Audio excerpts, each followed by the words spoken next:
Bridezilla's sister secretly hates me. She's a spy. I'm almost 28 female and got married at the beginning of this year. Now my younger sister, Becky, 25 female, is getting married. And it's quickly made me realize I don't think we're as close as I thought. By the way, this comes from Dry Rain 64.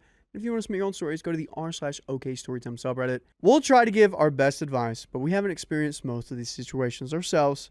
So if you have, please let us know in the comments below. So P says, Becky lives 10 minutes away, and we've seen each other weekly. We have major life differences. My partner and I are queer, and she's highly conservative and active in high control religion. But I thought we were close. My only other sister, Grace, lives 8 hours away by plane and isn't mentally well. So for my wedding, after talking to Becky about this first, I made them co-maids of honor. As predicted, Becky was engaged with the wedding, and Grace just flew down for the wedding, was barely more than a guest, didn't notice or mind.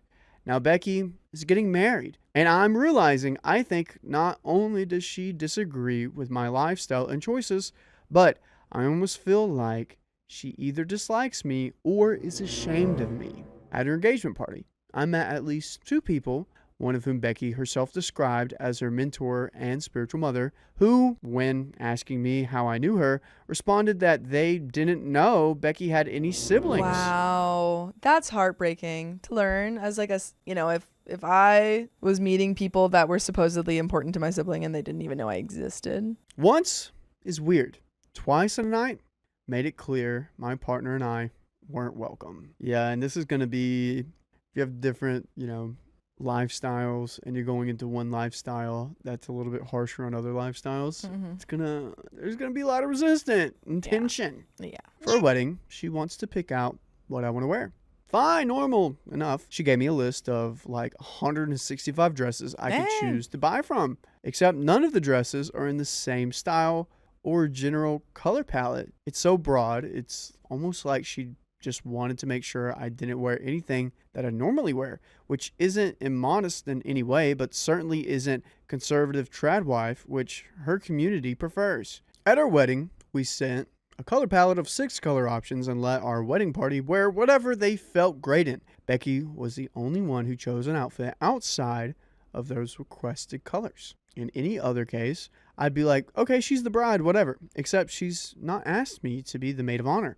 She's not even asked me to be a bridesmaid. She told me she wanted to have me in the official bridal party, but anything she'd do for me, she'd have to do for Grace, who she strongly dislikes, as she can be uncomfortable to be around due to her mental health illnesses. So instead of either assuming Grace won't want or be able to be involved as much, like she was at my wedding, she briefly mentioned that we'd be her flower girls. Okay. Instead of being a part of the wedding party? Yeah, I don't know. This is her sister Becky saying you're just gonna be the flower girls, which is usually, everyone can have their own wedding things, but that's usually for kids. And you probably have kids that are waiting in line for that spot.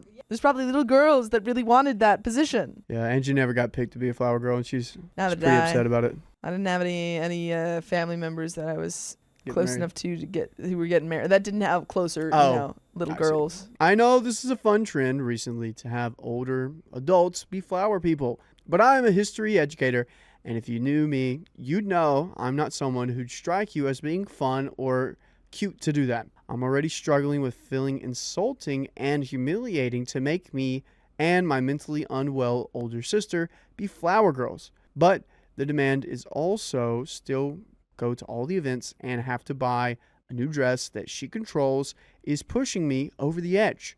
I want to respect her as a person, sister, and bride, and ultimately, I'll honor her wishes. But I just can't help feel so belittled and disrespected and hurt. I am wondering if this is out of the ordinary enough to justify it feeling hard, or if this is just how weddings are, and I should continue to stuff it and carry on. We have an update. I think she's putting you there because she's ashamed. Yeah. Well, I think that she has made it very clear that she doesn't support you as or your identity, which is really heartbreaking. And I feel like you can have a conversation with her and say, hey, feels pretty insulting. But it also might be a thing of limiting contact. You don't have to be a part of this, wedding too. Yeah. That's also Yeah, an that's option. also it can be like, no, I'm going to decline to be your flower girl, but maybe I'll go to the wedding. Yeah. Yeah. And maybe the sister Becky's trying to play, oh, if I ask her to be the flower girl, she'll say no and she won't come, or she won't be Yeah. a part of the bridal party. Maybe it's so insulting that she just won't even come. That sucks. Okay. We have an update. Keon, what do you think she should do? Not go? Easy. Yeah, not go. Okay. There's no point. Like, unfortunately, this is the bear, The bear? the bridezilla. Oh. Like this is her den. Mm-hmm. Yeah. I say it all the time. Again, your wedding, your rules. If those rules and that person is just Yeah. draining, there's no reason to be in that den with them. Agreed. I hate being around draining people. They're the worst. They really are. Let me drain you, Riley. Ew. You already did in Vegas. Sorry, that stayed in Vegas. My bad. Yeah, what My bad, gang. happens in Vegas stays in Vegas. Update. I came seeking advice. I didn't want to do it because it felt demeaning and performative, but struggled with the idea of saying no for her big day. The whole thing confirmed for me that I don't think she really likes me, which was sad. I grieved it, thought through what my response might be, braced for impact, and reached out asking if we could talk about it multiple times over the course of weeks, but never got a response back. So eventually, she texted my family group chat the Zola link to collect info on her wedding website. I started filling it out. She texted me privately saying, hey, I was planning on thinking of a cute way to ask you to be my flower girl, but never thought of anything and just didn't have the time. So if you see it on my wedding website, pretend to be surprised. Ouch. I wish this was a person who didn't have history of really savage manipulation and I could give the benefit of the doubt. But it's hard to believe this wasn't purposeful on her part not to give me the chance to refuse. I texted back right away saying the most gracious, gentle, longer version of thanks so much for the offer, but I'm not comfortable accepting. But here are some other things I'd be happy to help with. And went on to suggest I didn't need her to create a superficial role for me. And if she was worried about Grace's response, I'd be happy to go as a guest with Grace so she doesn't feel singled out. That's a better solution than you guys being flower girls. Okay. Yeah. If you're comfortable with this, I'd definitely do that. Yeah. She replied with, okay, I get it.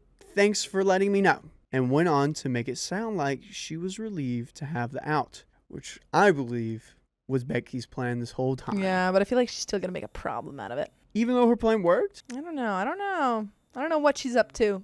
So then 7 days later, I get a 10-minute voice message from her saying she has thought about it long and hard and she never asked for anything, but she's decided she wants me to be a flower girl and that's final. You can't force OP to be your flower girl. What are you doing? She says that's the main reason she didn't ask me to be a bridesmaid was because she wants her day to be full of prayer and was trying to accommodate me. I'm not religious anymore, but have no problem with her, and I'm still constantly around my family who prays and practices. That feels like such like a lie. She's like, well, I was doing it for you because I know that you don't like prayer, so I didn't think that you'd want to be a bridesmaid. I still invite Sophia to Korean barbecue, Yeah, even though she's not going to eat meat. exactly. She's still hanging out. It's about hanging out. Keon still invites me to the bars, even though I don't drink. I'm still hanging out. Exactly.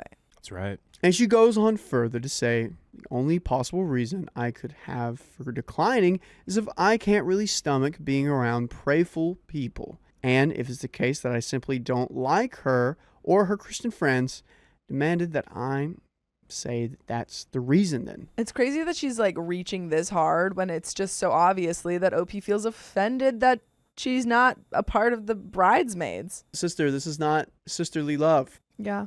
No, it is not. You are not loving thy neighbor. Mm-mm. Or your sister. She also added that she also asked her future sister-in-laws, ages 12, 14, and age 22, and married, to be flower girls, who all said yes and were excited. Maybe I would be too if I were walking with my tween-age sisters. It doesn't make me feel any better, but it does add plenty of social pressure. By this point, I hadn't talked to Grace about any of this in an attempt to minimize drama. But when she sent an 8-minute voice message to us in a group chat basically saying everyone else is doing it, and if you say no, you have to explain to me why. I felt comfortable talking to Grace about it. I call Grace, who has hand-painted us gifts to ask us to be her co-matrons of honor, and is absolutely, completely gutted to find out that this is the first message she's gotten from Becky in almost 3 years. Wow.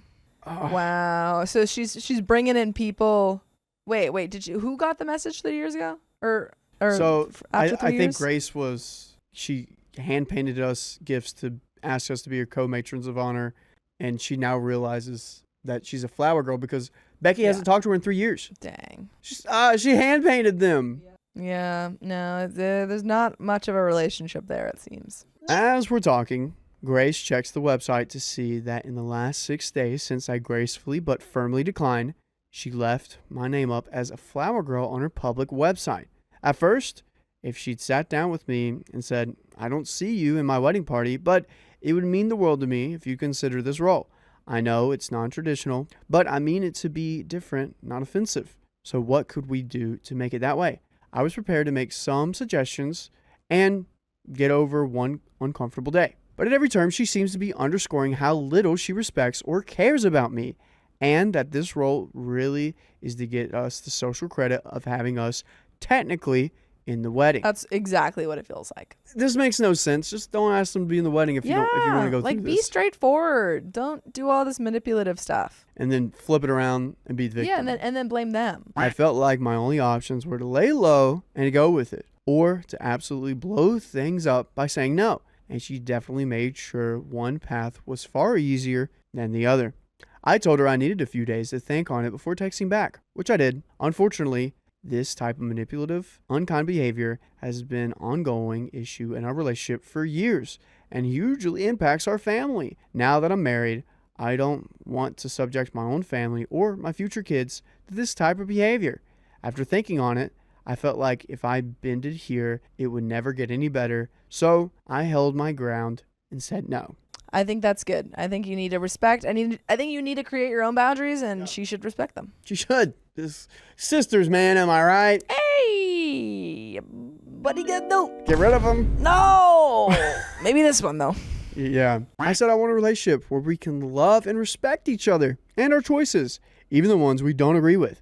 And said how disrespectful and hurt I was that she not only never asked me, but also that she didn't honor my answer when I declined. I said it's a bigger issue to discuss and didn't want to add more to her plate. So let her know that she could reach out if and when she's ready to talk about it, but that the ball was in her court to do so. I was recently talking to a friend where she has issues with one of her girlfriends, and the ball's in her court.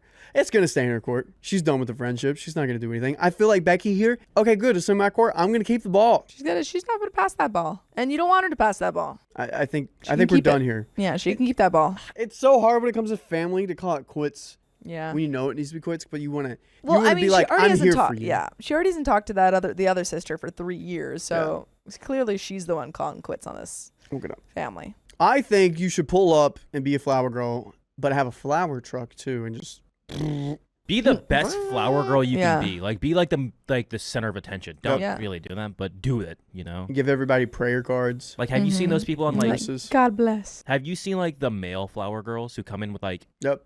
Money.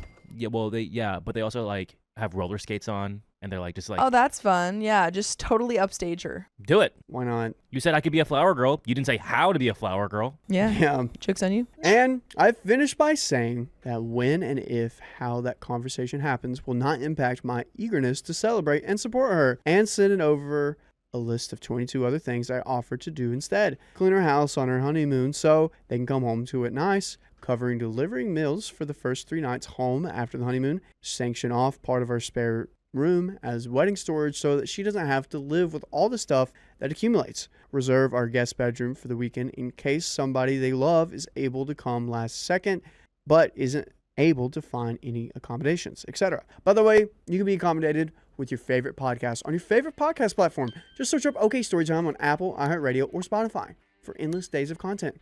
Do it. We got a little bit left here. I never thought about giving up some of your space for wedding storage. That's really sweet. Or cleaning someone's house when they go on a honeymoon. I didn't think about that. That's nice. Sophia. What? When I get married. Yeah. Could you clean my house? when I go on a honeymoon?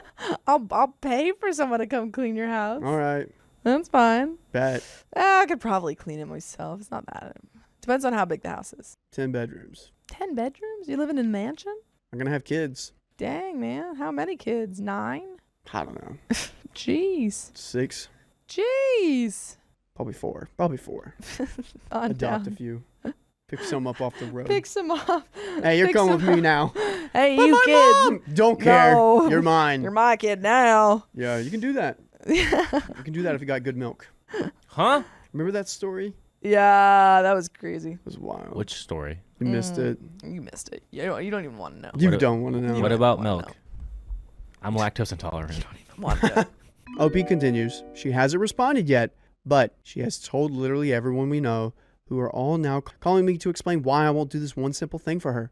My gut tells me I made the right choice for my family and our future, at least in being kind but honest. But there's the hope that things will get better. But now I feel like an a-hole, saying it feels performative, and I told her that months ago over and over again. So I'm asking once more, is this a me thing? Will this ruin her wedding? Should I just deal with it and make nice and do it, and then my partner and I can distance ourselves after all this is over? Don't do anything you're not comfortable with. Yeah. I mean, if it ruins her wedding, then that's her fault because she disrespected you, her sisters. Yeah, dude. And it's not going to ruin her wedding because she's going to be around prayerful Exactly. people and she's going to have a good time. Yeah, she's And- just worried about optics. That's the only reason she wants you to come. But Yikes. Ew. yikes.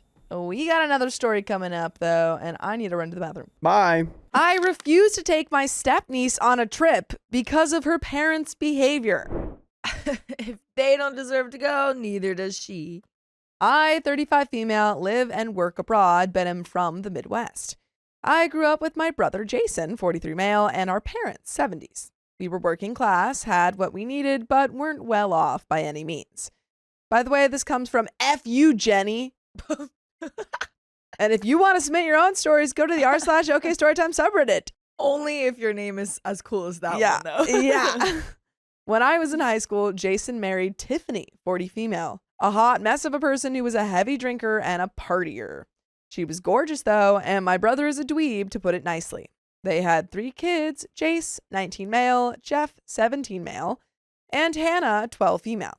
Their marriage fell apart before Hannah was born.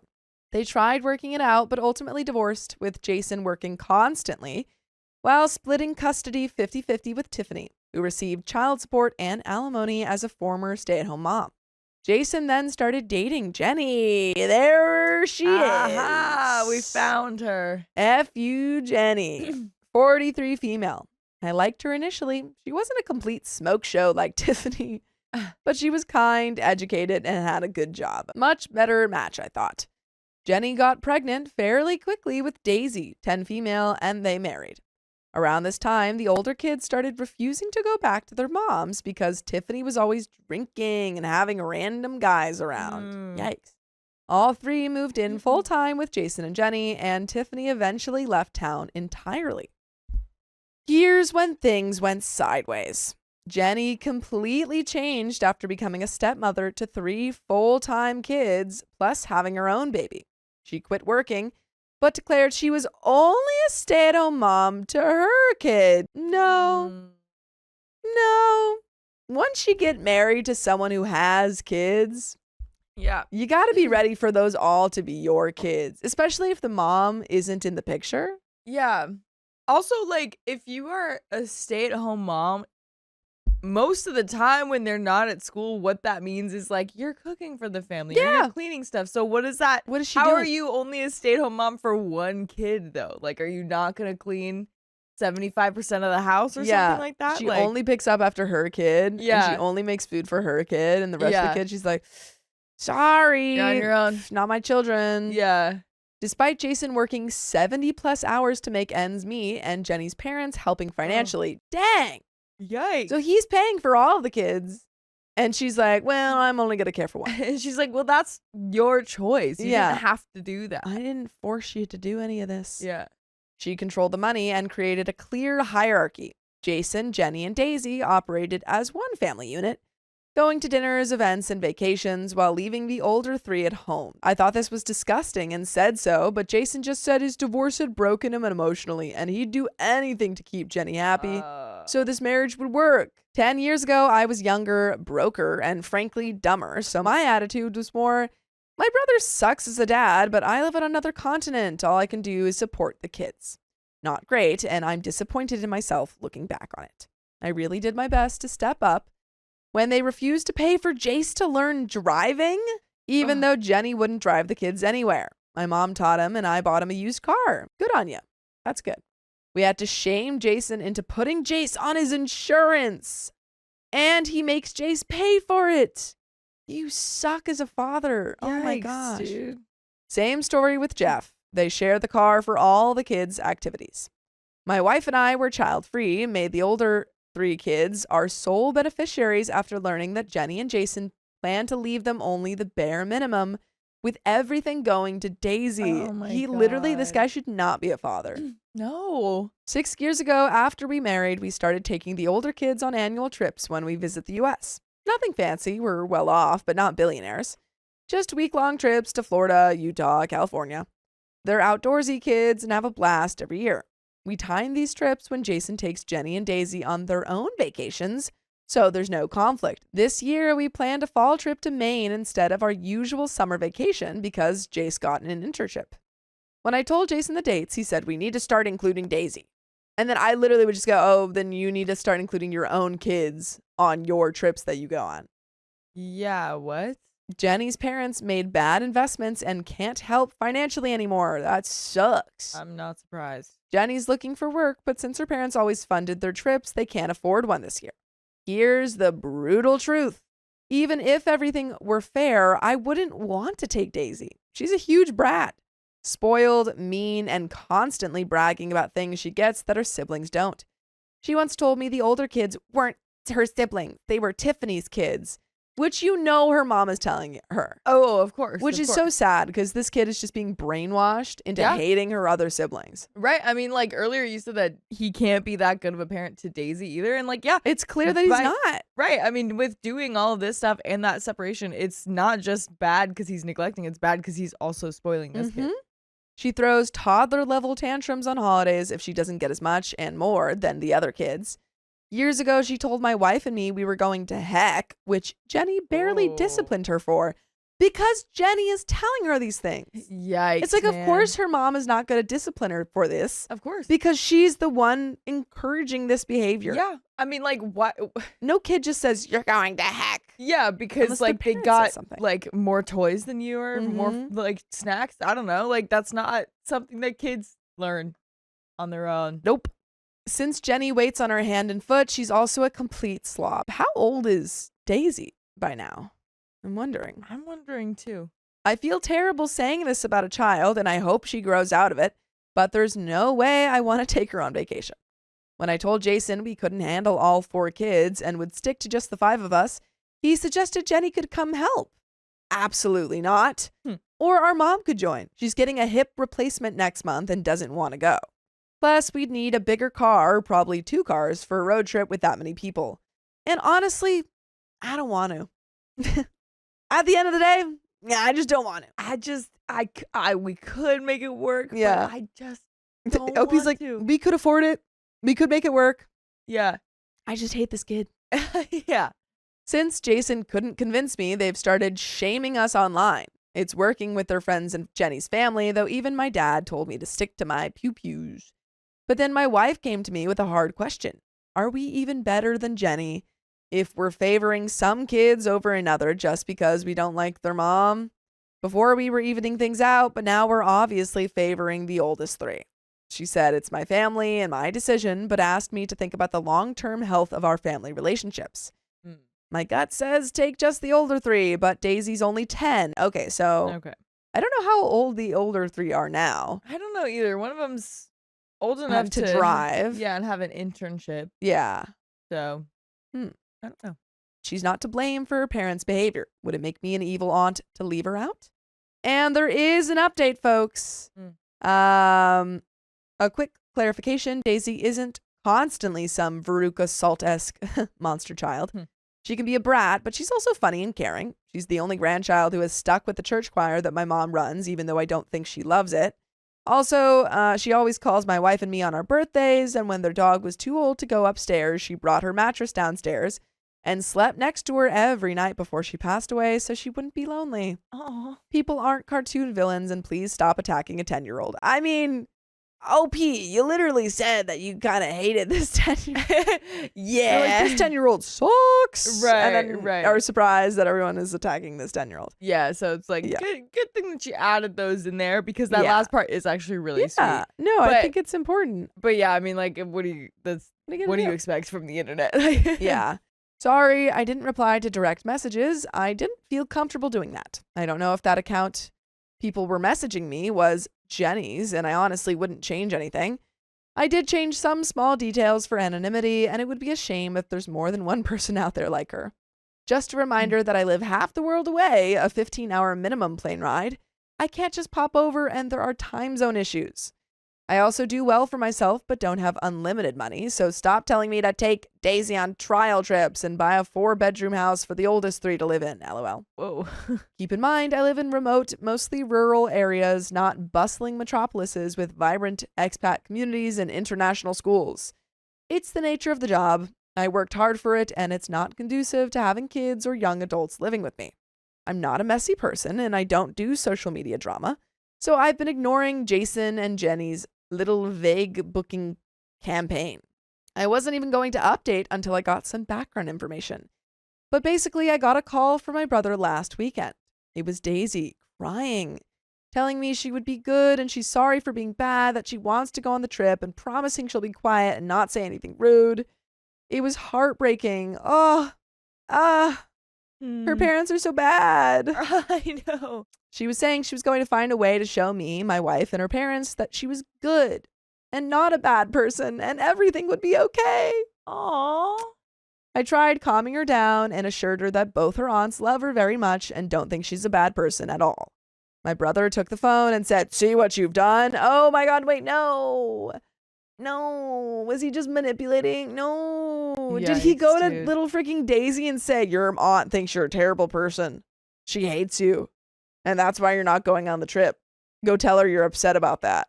Because I bet he That- freaking did. That is so crazy, dude. He's literally like playing with his 10-year-old daughter's emotions. Yeah. I tried calling back, but he didn't answer. I texted my mom as well as Jace and Jeff to see what was going on. Of course, I wake up to a post about how cruel people can be to innocent children. Between my mom and Jeff, I got some background info. I don't know where all their money goes or what happened to Jenny's parents, but their financial situation is bad, as in asking my fixed low-income parents for money for Daisy's tuition bad. Dang. So because they were seemingly pretty well off if they were paying for all of Daisy and her parents, Yeah. like if they were paying for all of Daisy and her parents' vacations and now have to ask for tuition help like that. Yeah. Clearly lost kind of everything, Right. probably. Jenny and my brother had told Daisy she'd have to pick between vacation and her school, and she picked school? I'm Well. sorry, what? But since it's taken Jenny longer than expected to find a job, they can no longer swing that either. Yeah, so now she can't even go to school. They can't even afford that. Dang, dude. And she's probably going to like some fancy pants private school oh yeah. I'm sure. if they're trying to pay for the tuition. And it seems like they're Yeah. not willing to look into public school.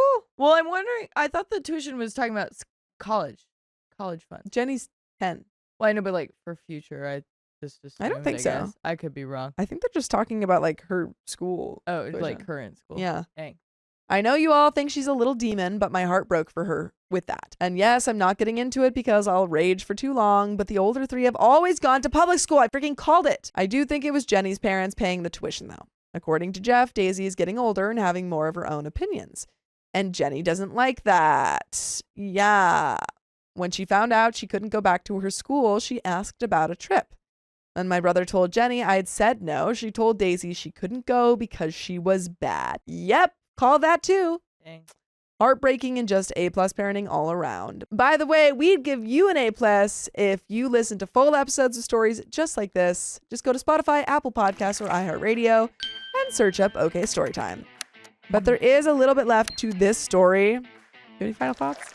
Just these guys, man. Yeah, these parents suck. Yeah, we need OP to call the parents and be like, hey, love to talk to Daisy.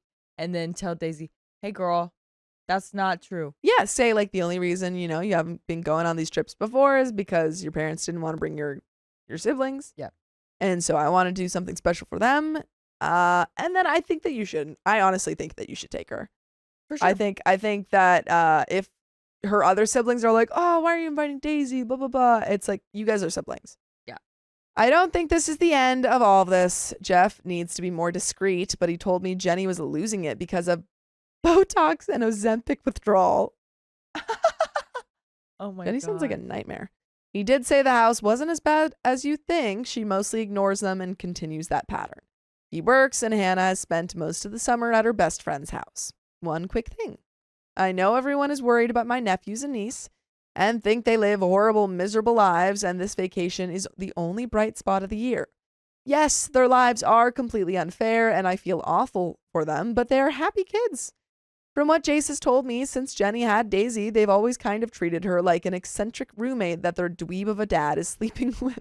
They're not all rude and screaming at one another, more polite indifference. They also do care a lot about Daisy and would never ask me to leave her at home. It's me that doesn't want to bring her because she needs a parent with her.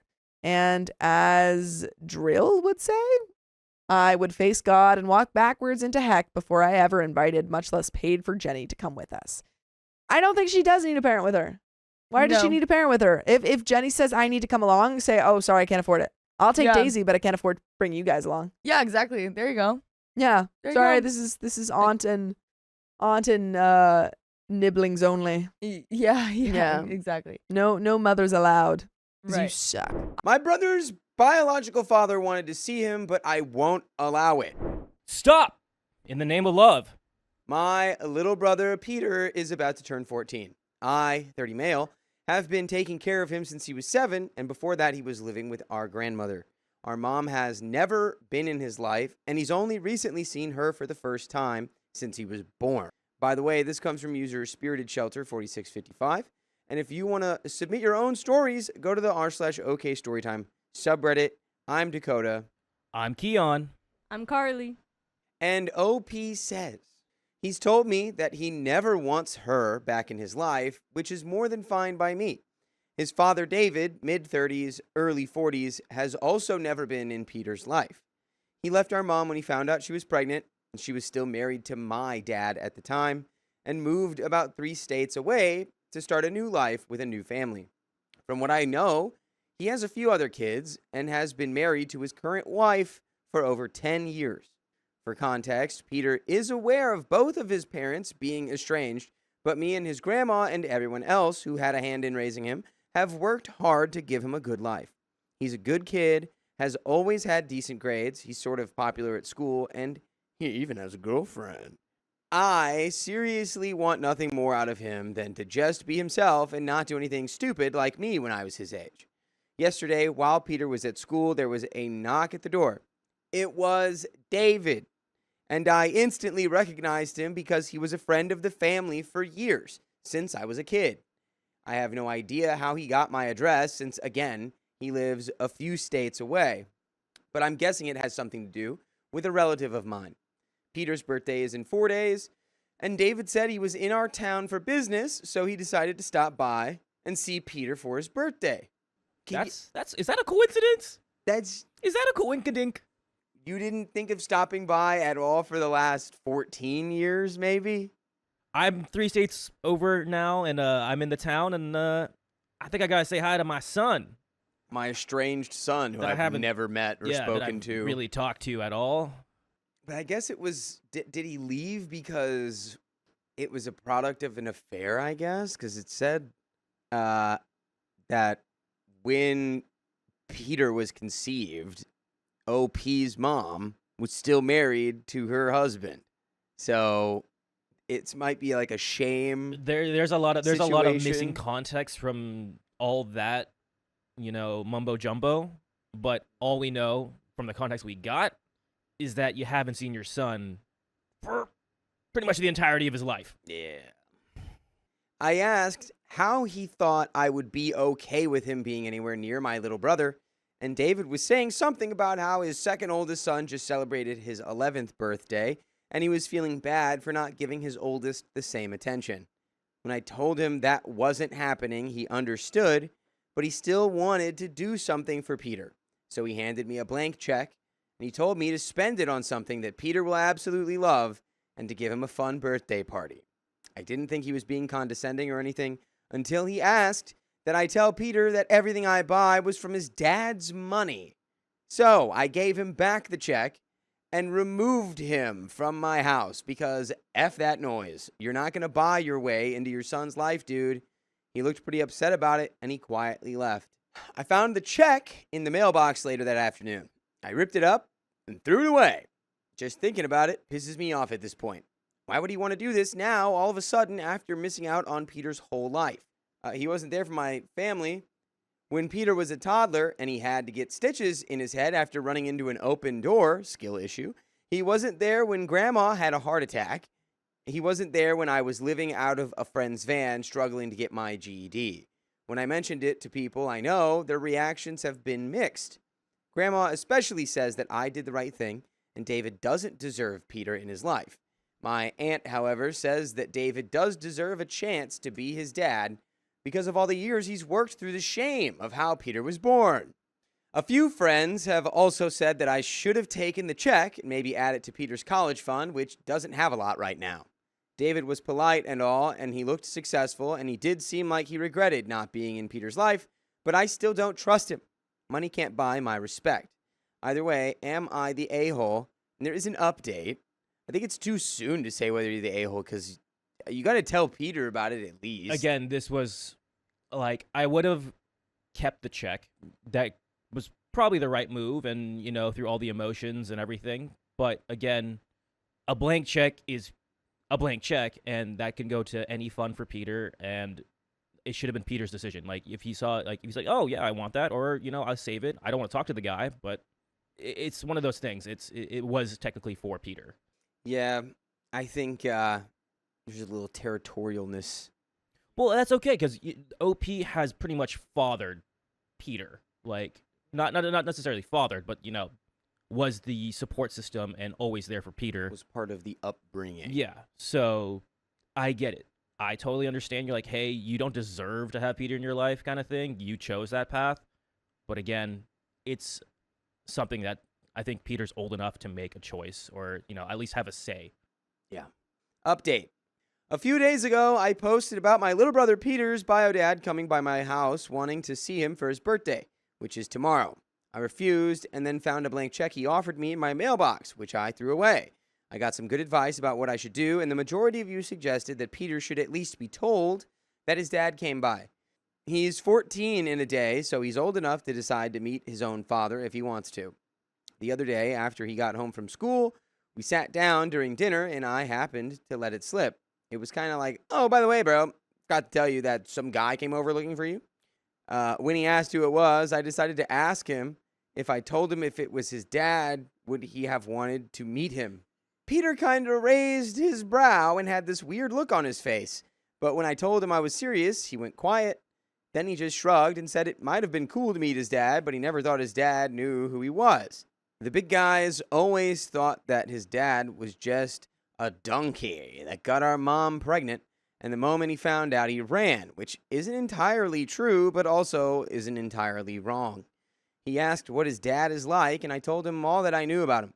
His family, his history with our mom, and that he wanted to spend Peter's birthday with him and even pay for it. Peter's a smart guy, so he asked why his dad came now and not when he was 1 or 2. I said, I don't know, even though I did have an idea why. We ended the talk with me telling Peter that if he ever really wanted to meet his dad, just tell me, and I'll get in contact with him, and we'll figure out when and where. But nobody has the right to tell him he's right or wrong for doing whatever he wants to do with that. This weekend is Peter's weekend away with our grandma. He's been going to his grandma's house every other weekend ever since he moved in with me, even though he's getting older and doesn't really like to hang out with his 5-year-old cousin, who grandma has full custody of.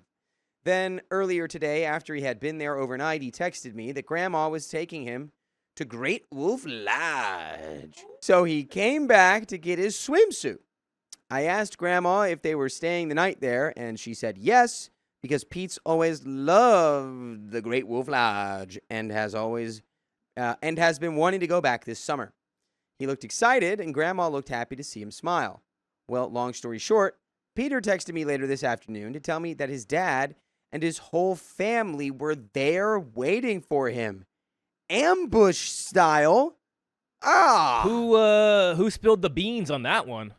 Well, just spill your beans. I bet it was Grammy.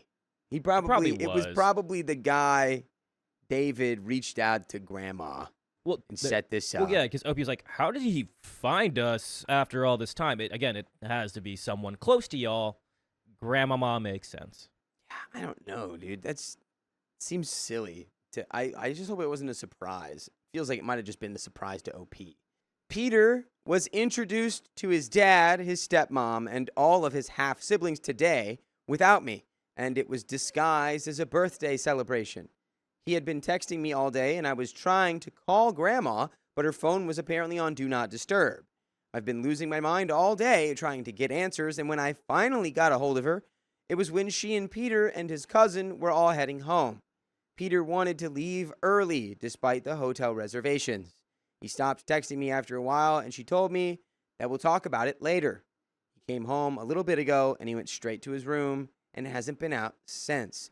I stormed up to my grandma, who was still in the car, and she told me, we'll talk about this again sometime tomorrow, because the cousin was asleep and she didn't want to argue in front of her. Then she drove off, and I stood there for a good minute or so just staring at her taillights. Why would she do this? The obvious reason probably is David, the dad, somehow got a hold of her and persuaded her into bringing him to meet his family. But why behind my back? I've always looked up to this woman. Peter sees her as the only mother in his life. Please, someone give me an explanation of why she would even agree to this.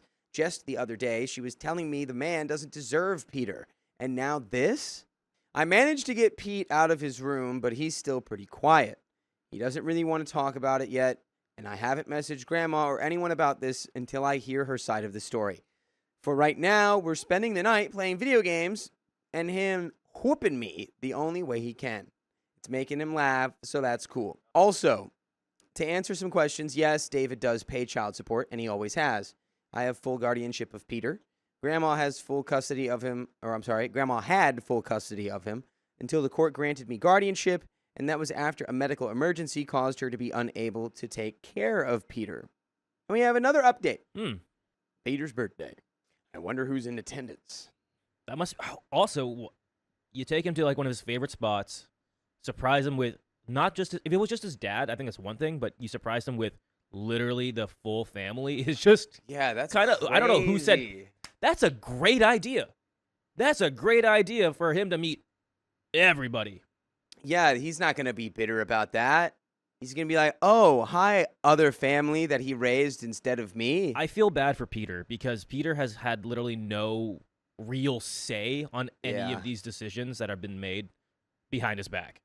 Yeah, and at 14, you don't really have the ability to be like, you can't show up there and then be like, oh, no, I'm not interested in this, actually. Yeah. Let's not do this. You'd be like, yeah, I mean, okay. And then it gets so bad that you're like, I would like to leave. He wanted to leave early from He one of left his early. favorite spots. He wanted to leave early. That's Yeah. insane. Update number 2. So, Peter's 14 today. It was supposed to be a good day, and we had big plans since most people are off today for Labor Day. We were going to go down to the park and smoke up some short ribs for an early dinner. Pete can't resist barbecue, and we invited everyone he wanted to come join us. That included Grandma and his cousin, his best friends and their families, his girlfriend and her family, and some family friends that he's known since he was a baby. After yesterday's fiasco at Great Wolf Lodge with his dad, that obviously wasn't going to happen today. Pete spent most of his birthday either playing video games quietly or watching Netflix with me. I did try and talk to him about yesterday, but he still didn't say much about it. He just gave some vague details like what slides he went down, what they had for lunch, and what his half-brother and sisters were like. Peter mentioned that his dad's wife was really interested in him and asking questions, and David, the dad, was mostly watching over the other kids. There was one moment he told me that his dad tried to talk to him alone, but that stopped almost immediately. When I asked why, he got quiet and said that his dad mentioned something about our mom. That was enough for me. We did get 2 surprise visits today. One from my old boss, Max, who not only got me my first job, but also helped raise Peter along with his wife when me or Grandma couldn't watch him. He was in town and remembered Pete's birthday, so he and his wife brought him a present. They had to leave shortly after, but Pete was happy to see them after about a year, and he loves his gift. He's been wanting to learn how to play the bass, so Max gave him a freshly tuned hand-me-down Ibanez. The other visit, as predicted, was from Grandma. She came by with a cake that she made, and just last week, Peter was telling me how much he's been wanting one of our Grandma's cakes. She doesn't use mixed or canned frosting. It's all homemade, baby. But the minute he saw her, he ran into his room and locked it. She wanted him to come out and have some cake, but I shut that down. I asked if she realized what she did yesterday with his dad, and he's been quiet and keeping to himself pretty much since the minute he got back. She asked why, because he was having a good time until he asked her to bring him home. I told her I wanted to know everything that happened, how it all started, why it's happening now, and why she's suddenly wanting Peter and his dad to be together again after 14 years. And half that time, she was doing his job and our mom's. We sat down on the couch, and she started talking. It turns out she's been in contact with David ever since Peter was about 4. It hasn't been much, just sending emails and occasional calls. He got in contact with her as soon as he could, apparently, but they've been keeping their interactions low-key ever since. She then told me that whenever it's time to order school photos for Pete, she always scanned them and emailed them to David since he asked her to start doing that. The pictures thing makes sense because Pete did tell me the first thing his dad told him was, "You look just like your pictures." Yeah, stupid, that's how pictures work. You kind of look like me. Oh, you look like the pictures of you I've been getting for 10 years. Grandma told me that yesterday was also the first time she had met his wife and his kids, and she says they're a very nice family. I asked her what Pete did when he saw his dad, and she said that he didn't really have much of a reaction. He just said hi when they were introducing each other. The rest of the day was mostly everyone trying to talk to him, and him just clamming up and going on his phone, probably to text me. I asked Grandma if this was always planned, and she said no. David actually came by her house the other day, and they had a sit down and came up with the idea together. She says that she thought it was a bad idea at first, but David was laying it on thick about how he wanted to do something nice with his oldest, and now he's always wanted to introduce Peter to his family. I asked her to answer honestly if money changed hands. She said no, but it was offered that he'd pay for the trip to Great Wolf, and she remembered how much Pete loved the plays, so she must have thought it wouldn't be so bad since she'd be with him. For the first time since I can remember, I raised my voice at her and asked how she could think this would be a good idea. What did she think would happen? That Pete would run up to this man he hasn't seen since he was a baby, all open arms, and beg to be a part of his new family? Why didn't she ask him what he wanted? Why didn't she tell me? Why wouldn't she keep in contact with me? She didn't have very many answers beyond "I'm sorry" and crying, but she did mention that Pete had a right to know who his family is, and that it wasn't my place to interfere with that. I asked if she thought I was a bad parent to Pete, and she said no, but he, quote, deserves better. By better, I'm guessing she just means being raised by parents and not by his brother and his grandma. I told her that I didn't want to see her for a while, and I didn't want Pete to see her either. She asked if he's mad at her, and I told her, probably. She asked if I was mad at her, and she started crying again when I said yes. I hate to see her cry, but it wasn't enough to make me not want to get her out of there. And by the way, you will never get out of listening to full episodes with stories just like this one on your favorite podcast platform, Spotify, iHeartRadio, Apple Podcasts, wherever you're listening. Just search OK Storytime, and you can listen to over 72 days worth of stories now. We're at the 72 mark. We have a little bit more story left. I think it's fair. I would be upset. I would be upset with Grandma. Who Yeah, wouldn't? I would be upset too, but it's again, I don't like yelling at the elderly.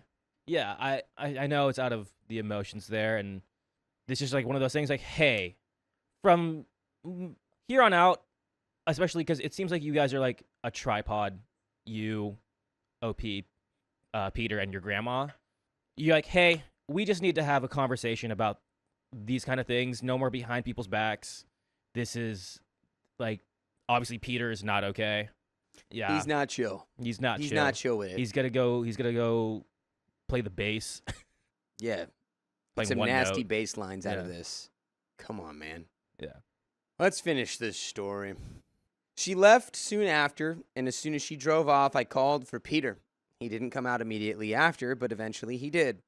He asked what I was screaming for, and I told him that he doesn't have to see Grandma and his cousin for a while, and his weekend visits aren't happening for a while either.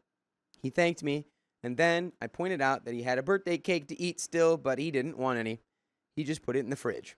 Something tells me he was tempted to throw it out instead. We decided at the last minute that we were still going to have his short rib dinner like he wanted. They don't taste the same out of an oven than on a grill, in my opinion, but he scarfed them down anyway.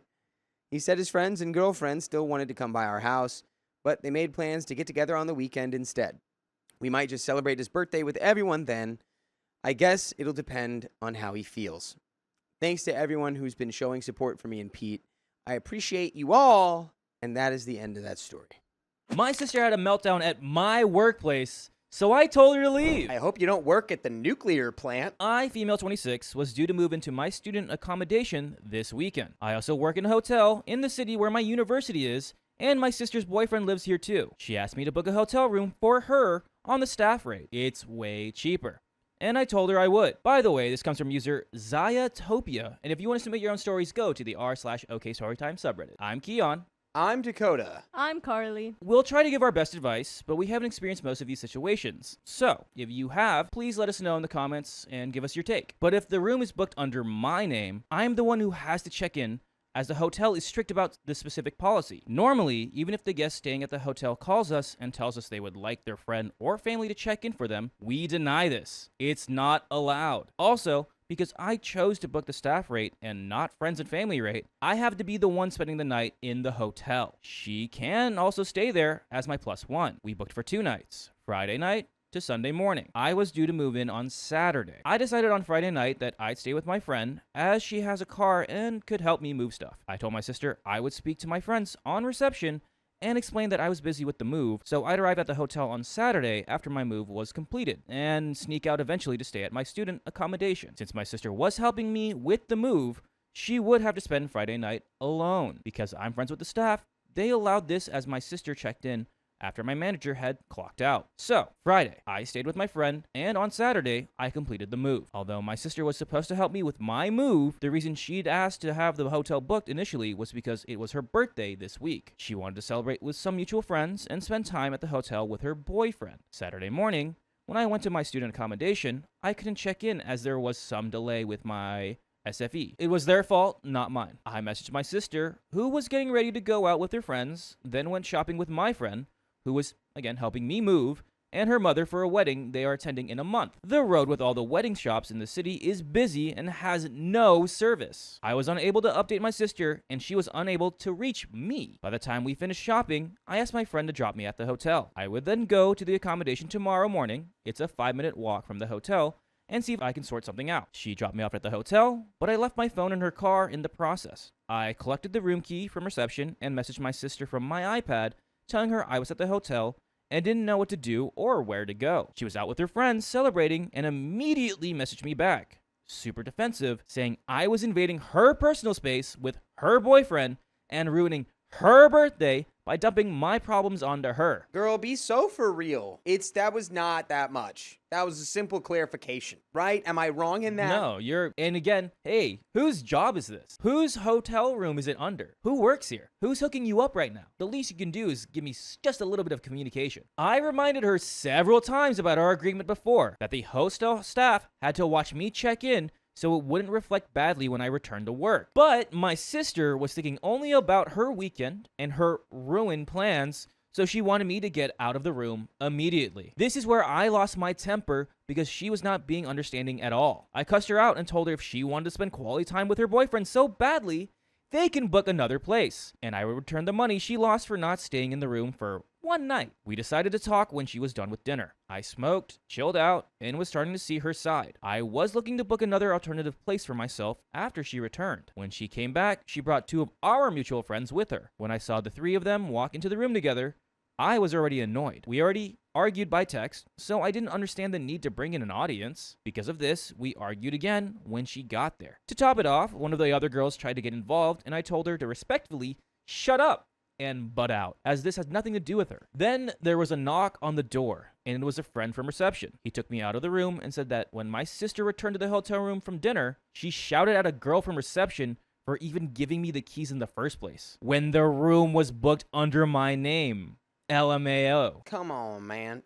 You knew the program. You knew what was going on. Stop it. You're making problems, sister. I was so embarrassed in this instance because I work at the hotel. I told him we were speaking about what the plans were in the room, apologized for her shouting, and said it wasn't an official complaint. I told him we would sort this out before going to sleep. When I returned to the room, I was fuming and only seeing red. I told her to get out of the room. She'd embarrassed me at my workplace and could either book another room or go to a different hotel. Sounds like a problem for her, and her, might I add, bum, of a boyfriend. She booked another room for one night at triple the rate of staff rate. Staff is $35 for one night, and she booked at $130 for one night. Dude, 35 a night. That's nice. It's probably for a nice hotel too, yeah. Yeah. She then asked me to pay $70 for the other room and move my stuff there since her and her boyfriend had already spent the night in the room I was currently in. Why is her boyfriend not paying for it? I did say he was a bum. I paid her $60, $35 for the room that I took and she paid for, and $25 because I felt bad for her. I also refused to change my room because I was seeing red and fuming after my conversation with the reception staff.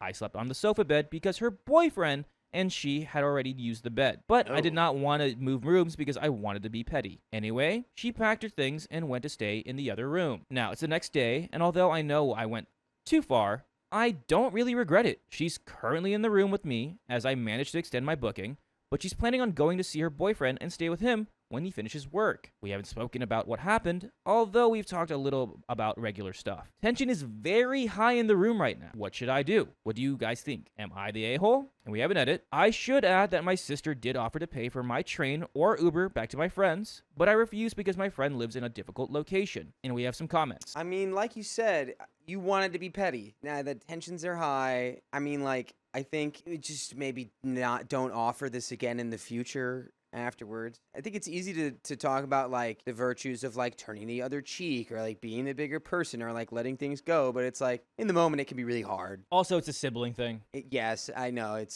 Yes, it's harder when it's family too. When you literally said like, "Hey, I could put my neck out there for you. All you have to do is literally just follow these rules. If you can do that, we're Gucci." It was like super Prada. simple too. It was not complex. You were not asking a lot. You were helping her out. Comment number 1. Honestly, I think both you and your sister had valid frustrations, but the way things played out just piled misunderstanding on top of stress until it blew up. You were in a tight spot with your accommodation and the hotel's strict policies. Plus, the fact you work there, which raises the stakes for you if anything goes wrong. On her side, she was looking forward to celebrating her birthday weekend with her boyfriend and friends. So when you turned up, it felt like her plans were hijacked. Neither of you really handled it calmly in the moment, but that's pretty normal when emotions run high. Wait until things settle a little, then have a calm talk with her about how this escalated. You can acknowledge you were harsh in how you reacted, while still explaining why you felt backed into a corner with the hotel rules and the embarrassment at work. Ask her to acknowledge that yelling at the staff and bringing in friends to an argument wasn't fair either. That way you're not trying to win the fight, but you're both just understanding each other better. Comment number 2. Your sister broke the agreement. She may have put your job in jeopardy. This could get back to management. I wouldn't have given her anything. She forfeited any consideration from the start. And that is the end of the story. What? Dang, no resolution. What? I mean, it was written like they were still in the room. Yeah. So I hope it went well. They both go to jail. OP loses their job and they both go to jail because they were fighting. My parents played favorites with my sister, and I finally see the truth. Realize. There is a trigger warning for emotional abuse. So if you don't like that, go to the next story. I love you. I'm 32 female. My sister, Gemma, is 22 female, and our parents are in their 60s. We're Korean Canadian, so there's also eldest daughter of immigrants, cultural context at play. This has taken place over the last few months. By the way, this comes from user Pristine Studio 7162, and if you want to submit your own stories, go to the r/OK Storytime subreddit. I'm Keon. I'm Dakota. I'm Carly. So, OP says, I live in Vancouver, where cost of living is astronomical. Gemma graduated from UBC this year and didn't have much of a plan in terms of grad school or a job. She just wanted to stay in town for a few weeks before going to Korea to travel. So originally, she told me and our dad she would be staying with her friend Tanya. My mom mentioned on the phone that Gemma would need to crash at my place. It's a 1+ den condo that our parents own, for a bit. I said Gemma told me she was staying with a friend. A week later, I messaged Gemma to ask what the plan was, and she said, I guess. I figured she'd give me a heads up, but the next day, while I was out, she can see my location via Find My Friends, she moved in and threw out one of my boxes to make room for her stuff. When I complained that this wasn't cool, my mom yelled at me over the phone for being a bad host. The next week and a half were otherwise fine, but I was doing the bulk of everything. Chores, laundry, most of the cooking, buying groceries and takeout, and 100% of the organizing of Gemma's stuff. Growing up, she never had to do any chores while I was forced to do dishes even when I was sick and not feeling great. She didn't really pack anything properly and filled the den, living room, and the kitchen with tote bags, boxes, and suitcases scattered everywhere. I was also stressed from starting a new job. Since Gemma was unemployed, she was going out with friends on weeknights, coming home at 2 a.m. and waking me up, then complaining if I made noise before 10 a.m. Our dad flew in for her graduation ceremony. The first night, he was also staying at the condo and had booked a hotel for the following days. Gemma got home from hanging out with her friends at 11 p.m. and said something about needing to meet up with them at 6. I said, 6 a.m. or p.m.? And she snapped. None of your business. Considering it's a tiny condo, a 6 a.m. wake up will affect me too. My dad took the guest bed in the den, so Gemma had to take my pull-out couch. I set out blankets and sheets, but she threw a tantrum and refused to set anything up. So I was up until 1 a.m. doing it for her. The next morning, she woke us up at 6 a.m. when she left to meet her friends. I was tired at work all day, developing an intense headache by the time I got home to a mess to clean up. I'm assuming was her mess. Gemma came home from hanging with her friends at 8:30 p.m. with nothing packed to go to the hotel. My dad started shoving her stuff in my tote bags.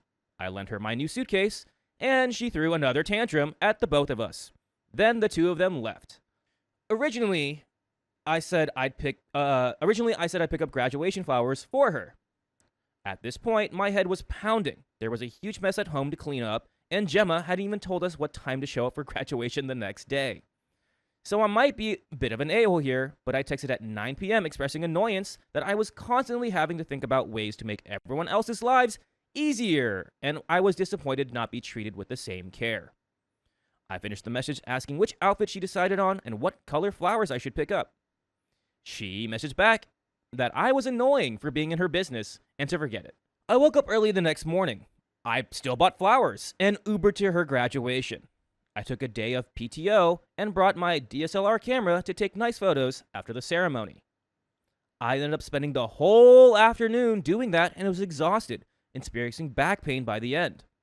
And at one point, I was pretty talented at photography, but got into an accident and only shoot very rarely now due to chronic fatigue episodes. Eventually, I headed back to the condo while the two of them went to the hotel. Then we met up for dinner at a restaurant. I was skipping a concert of my all-time favorite artist for it. It started off fine. We were just chatting. Gemma had told me a few days prior that her friends would bring nice cameras too because they're looking to get into photography as well. So I even made a point to compliment their shots while we were all together. During dinner, I mentioned that it looks like your friends brought some nice cameras. They looked really cool. Gemma goes, "They already have photography businesses, unlike you." I was taken aback and said, "Okay, I was just going off what you said the other day." Gemma replied, "Well, they're actually talented at photography." Shocked, I replied, I don't think I'm too shabby either. I've shot for major brands like KFC and Samsung. No free sponsors. Gemma then said, yeah, well, you're 30. She's In just that so exact tone. annoying. I could see it in that exact tone. Yeah, well, you're 30. Yeah, well, you're 30, and everyone knows you're not allowed to be talented at 30. At 30, it's not talent. It's called you're old. To which I pointed out, I was 23 when I was shooting for those brands. Gemma kept going with, yeah, well, brands have invited them to travel with world shooting photography since they were 18. This is just such a sibling conversation, and it's so dumb because I do this all the time with my sister. I also love that you're the only one that has a sibling right now. He's going crazy. It's like, oh, wow, this is an existential crisis for me that I'm like, I do this all the time. Me and Dakota are just watching an only child. Yeah. We're just here for the show. OP says, at this point, I was still trying to defuse the situation and said, Gemma, you don't need to put me down to talk up your friends. You kind of are not diffusing the situation because you're still playing this game with her. If she says something, you're like, I don't care. Whatever. Yeah, if anything, just be like, your friend probably is a way better photographer than me. You're right. Yeah. At that point, there's no reason to keep playing this game with her. Gemma then snapped, you insulted my friends. Our dad was there for this entire exchange and said nothing to stick up for me or shut it down. I excused myself to the bathroom, texted our mom that I was baffled and hurt by what just happened, and then called my best friend, who was equally baffled. Eventually, I went back to the table. Gemma screamed at me again for insulting her friends, and then stomped out of the restaurant and went back to the hotel.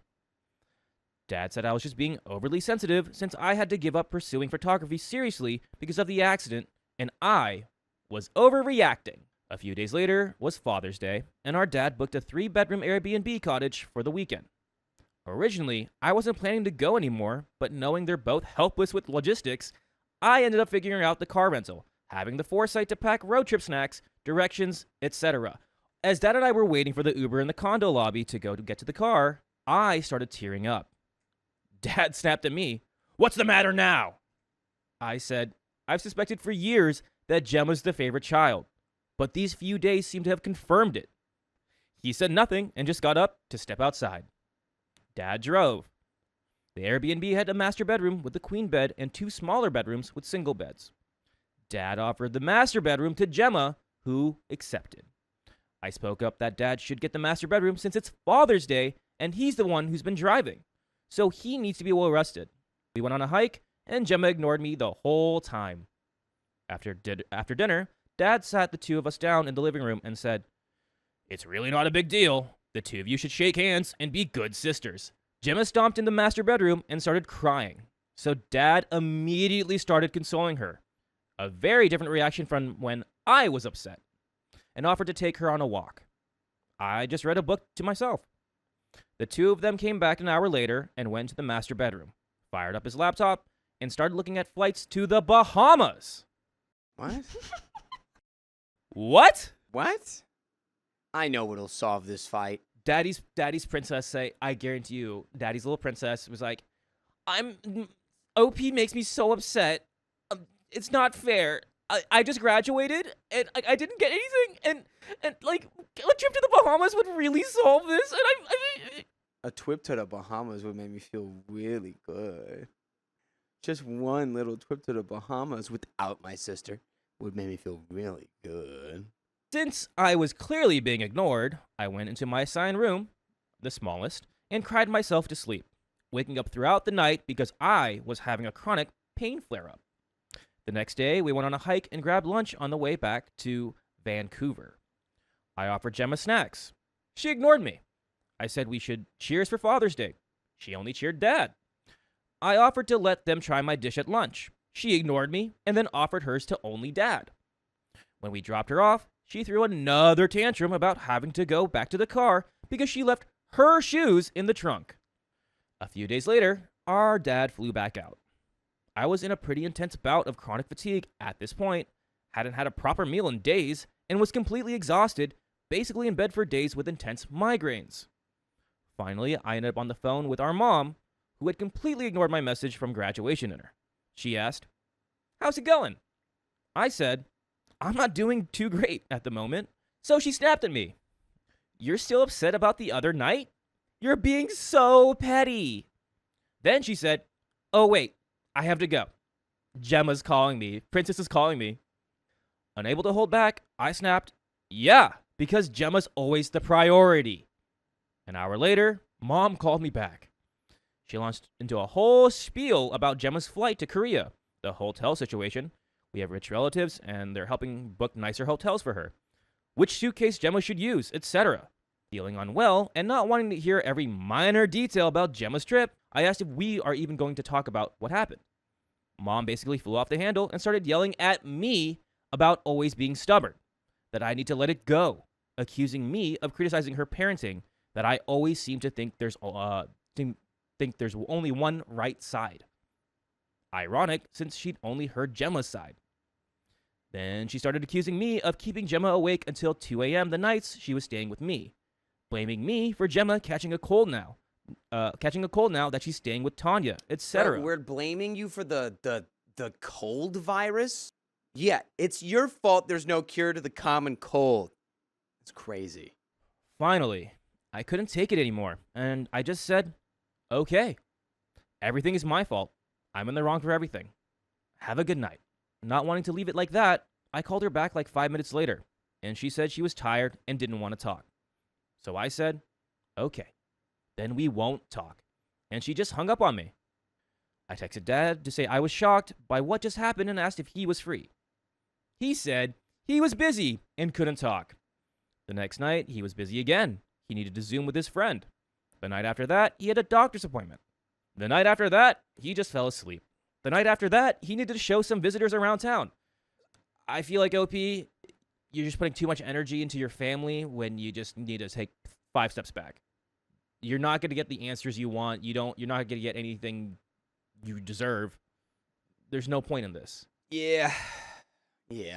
During that week, I was also texting Mom to try and explain what happened. I shared screenshots of texts from Gemma proving she was the one waking me up. No response. I expressed being hurt that she was so concerned Gemma had a small cold and didn't even ask if I was okay, considering I hadn't had a full meal in a week and was subsisting off yogurt. No response. I texted a photo of literally sleeping with a bucket from nausea and feeling like I was going to puke.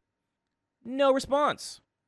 Eventually, I ended up in the hospital for the physical symptoms, but also sobbing my heart out from the heartbreak of neither of my parents seeming to care about my well-being.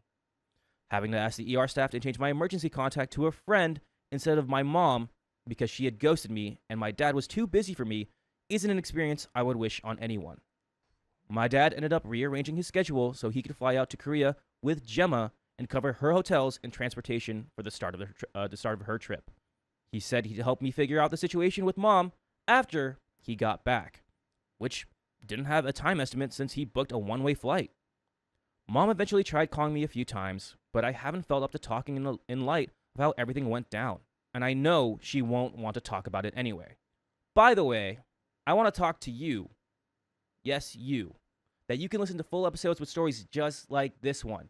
Just go to your favorite podcast app, Spotify, iHeartRadio, Apple Podcasts, and search OK Storytime. We have 72 days and count it of content for you guys, so get started on that. There's a lot of drama. Twists, turns, intrigue. There's a little bit left, but from my experience, OP, even if you know the truth is out there, your parents are not gonna support that.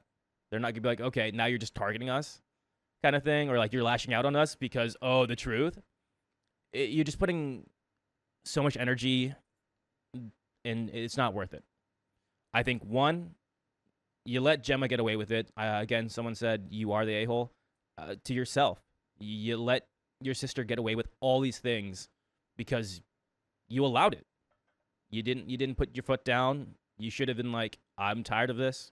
Yeah, I don't know. As someone who has a sibling and it's kind of similar with my lifestyle, you just take 5 steps back, and you know what? You're like, I don't need to be a part of this. I love you guys, but I'm gonna do my own thing. You can do your own thing. You don't gotta do their thing. Especially when they're like, you have to like, you just be like, you don't need my help. Clearly, you guys got it covered, right? Y'all don't even have time for me anyway, so whatever. Just, I'm removing myself from the equation. Yeah, because what's the problem here? Gemma's the favorite. Your parents are only picking Gemma over you, and you're just fighting a brick wall at this point. It's not worth it. The brick wall always wins. I would just go low contact. And then if it, low contact at the bare minimum, no contact if that what's make you, if that makes you feel better. Yeah. But we have a little bit left. In the weeks since, I've started looking back at our childhood experiences and started noticing just how massive the differences in the way we've been treated have been. Dad got back to Canada recently. He texted a few times, but I didn't respond because it's been pretty clear I'm at the very bottom of his priority list. And at this point, I need to exercise some self-preservation by focusing on my health. He insisted that we talk, so we finally did today. Oh, now he wants to talk. It was an hours-long conversation, but the gist of it is that he says I'm hurting the family with my behavior. That I'm overly sensitive to be upset about what happened at dinner.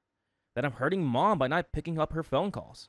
And just overall being petty and immature. I think I'm heartbroken to be treated like the black sheep of the family, while Gemma is the golden child.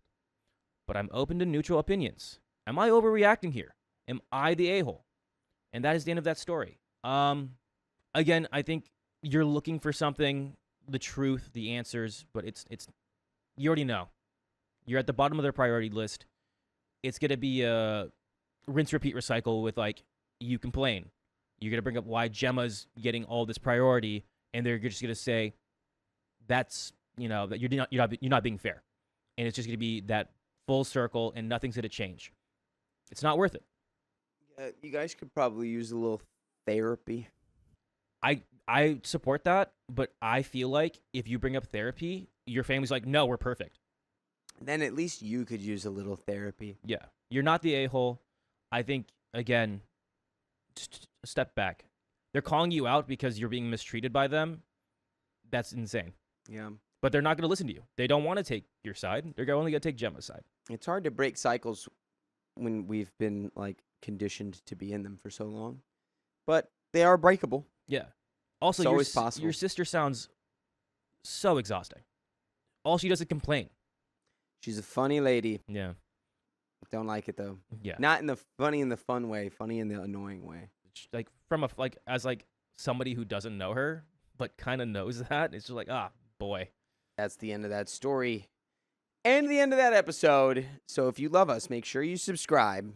We love you. And see you tomorrow. My sister lied about my husband to justify her hate for him. Good, let the hate roll through you. I, 30 female, recently got married and had a baby. My sister, 24, does not like my husband and will not tell me why. That's so annoying every time. By the way, this comes from Stale Waffle Fry. And if you want to submit your own stories, go to the r/OKStorytime subreddit. I'm Carly.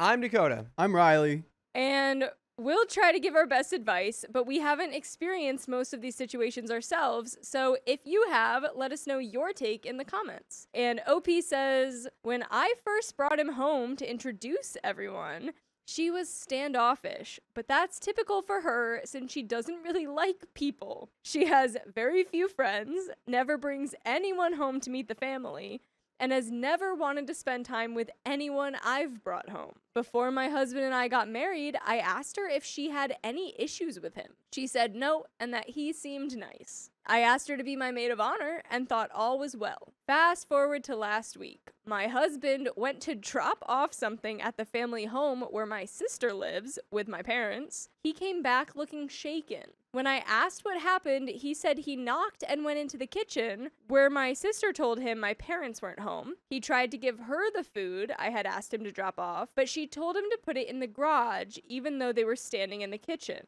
Okay. As he was picking the stuff back up to leave, he tried making small talk about the weather. She snapped at him saying, "Don't effing talk to me, and stormed out of the room. My husband has never given me reason to worry about him being inappropriate, but that was where my mind first went. Why is that where your mind first went, Well, because though? it's like, why would they have such an extreme reaction? It would have to be something extreme.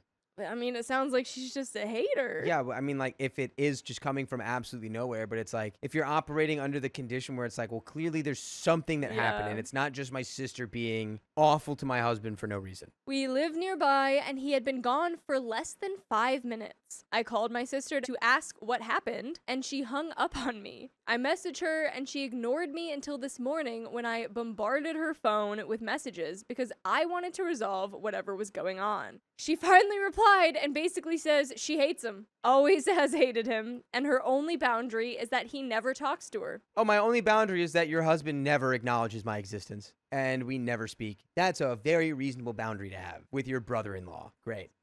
For no reason. For Other than, like, just, I hate him. honestly, at this point, it seems like the only thing is that she wants him to be her husband and does not know how to I mean, process that information. Yeah, maybe So she's she's just like, jealous. "Blah, I don't know. don't talk to me. I wish you were my husband. Blah. And now, so I'm going to make it miserable to be around me whenever y'all are near me.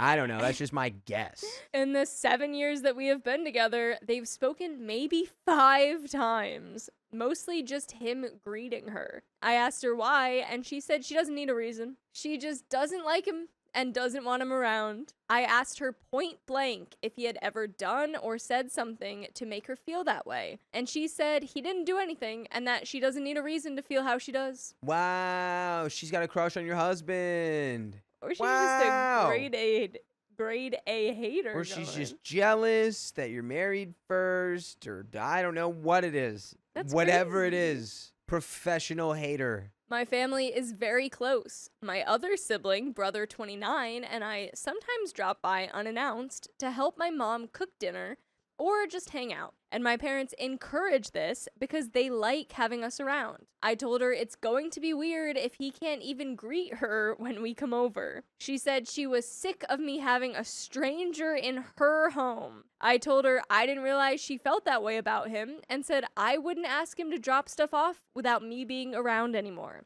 Mind you, she's had 7 years to get to know him, and I didn't realize she still considered him a stranger. She said that wasn't the point.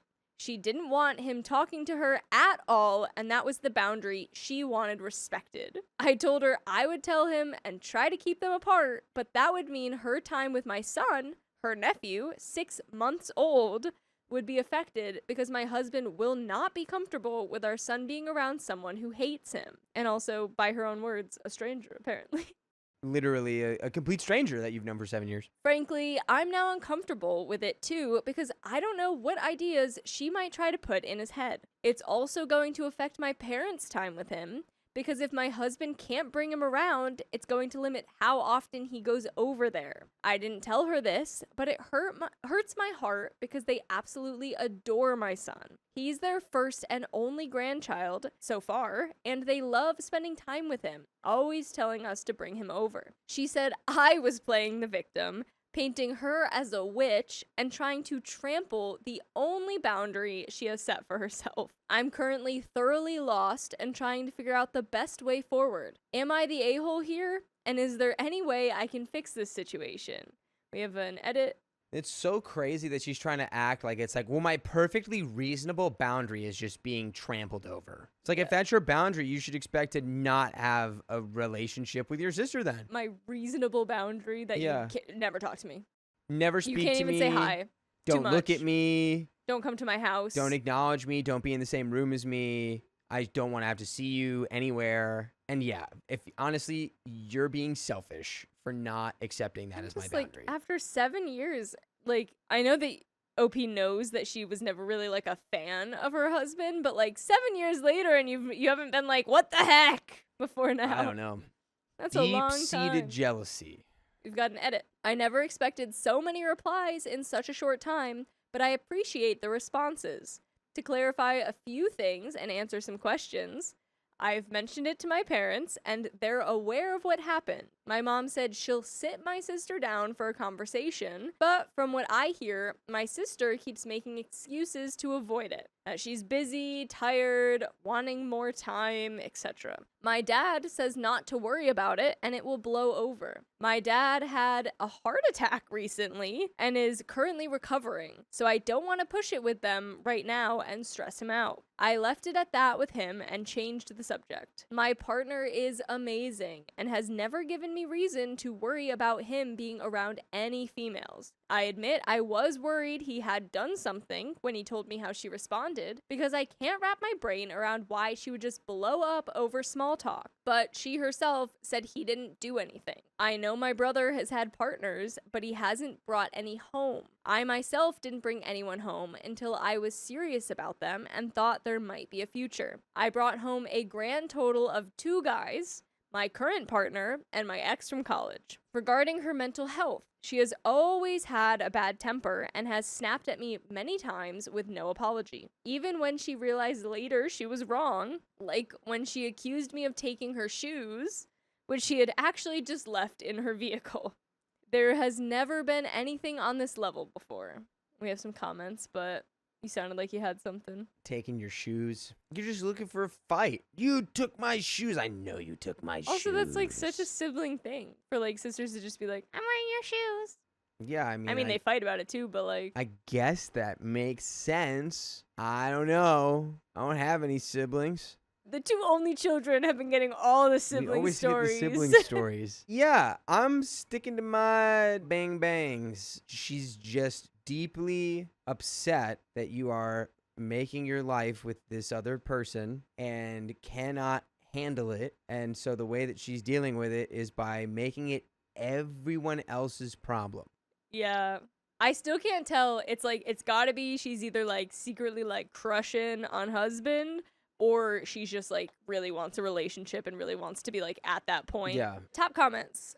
This is very weird. You should speak with your mom and other brother, see if sister has disclosed reasoning, or if she has otherwise been paranoid. Okay, introduction says, it reads like jealousy to me, to be honest. Maybe she feels like he's taking her away from the family, but if he's done nothing to her and she won't give a reason, if I were OP, I'd go low or no contact with the sister. Family events, baby showers, parties, etc., everyone would be invited except for her. You don't want to talk to my husband and we can't resolve this? Fine, LOL, you're on your own. I don't entertain childness like this. Another commenter says, can someone make a bot for what a boundary really is? She can make a boundary that she doesn't have to talk to him, or that she will leave when he comes over, but not that he can't talk to her. And since it's not her house, I don't think she can make a boundary that he can't come over either. A boundary is an action you take, not an action you impose on others. For example, a healthy expression of a boundary, healthy in quotes because she needs help, is if he comes over, I will go to my room. If he talks to me, I will leave and go for a walk. Vinegar Girl says, thank you. This isn't a boundary, but a control tactic. She's trying to undermine OP's relationship and cast aspersions. Unless there's something OP isn't telling us, not the a-hole. Sister is behaving really weirdly and comes across as bitter and divisive. We have an update, but yeah, those comments were cooking. Cook. So yeah, I think you need to stand on business and go, you know what, sister? That's not going to happen. Yeah. It's my husband, our parents, it's their son-in-law. He's going to be around. He's the father of my child. So he's going to be around. And if you have a problem with him only because, what, you just don't like him, Yeah. that's on you to handle. The whole, like, not inviting her to party things, I feel like you can still invite her, but you can just be like, and you can come, but my husband's going to be there. Yeah. And he's not leaving. So pick. We have an update. To clarify, the only reason I considered my husband might have done something is because I'm in healthcare in an environment where all sides of all stories have to be looked at. My first instinct was that she was being out of line for no reason, but I always try to look at both sides. Both he and she said that he didn't do anything, and I'm going with that. Growing up, my brother was the golden child. Dad only wanted a son and kept talking about his son and his legacy. My sister was my mom's favorite, something she would always say to us. That's Great. I was the oddball, and my siblings and I weren't really close until everyone was past 14 or 15. Then we started finding shared interests. My dad has evolved over the years and now makes all his children a priority. That's really sad. Well, at least he evolved. At 14 or 15, you got 3 kids, dude. Evolution. You shouldn't be having more kids if you're not happy if they're girls. The evolution of being a little bit better. And my relationship with my mom has also improved significantly. My husband was beyond happy to marry into my family. My parents treat him like their own son, and he has said many times they feel more like family than his own. He has 3 brothers, but he's the youngest by 10 years and felt left out a lot. He once told me he was excited to have a sister-in-law as he has none of his own and isn't close with his brothers. This whole thing has him down, and I feel horrible for even considering that he had done anything inappropriate when I knew deep down he hadn't. My sister told my dad she will sit down with us to talk about it this afternoon when I get off work, so I'm waiting to hear what she says in his presence. We'll update again after we talk. We have the update after they've talked. Let's hear that talk. Spoke with my dad and sister a couple of hours ago. My dad asked both of us what happened. I gave my side and she gave her side. My dad asked her if she was sure she had no reason to act that way. She said she had a reason, but she didn't want to say. Oh no. No! My dad said, well, we won't force anyone to share anything. She then said, okay, she'll tell us why. She said, when she first met my husband, he asked her about a guy. Let's call him Mr. L. Mr. Loser! She said he asked her how Mr. L was doing. Then she turns to me and goes, yeah, I know you read my diary. The guy I had a crush on and wrote all my private thoughts about. The first day your husband met me, he asked me about him. And that told me everything I needed to know about him. She's holding a grudge. Wait a minute. So your sister read your diary, talked about it with her husband, and you're never talking to him again? And we don't even know for sure that she read the diary. Girl, are you silly? Oh, and yeah, here, for some more information. I'm still flabbergasted that she would say that because, first of all, I didn't even know she had a diary.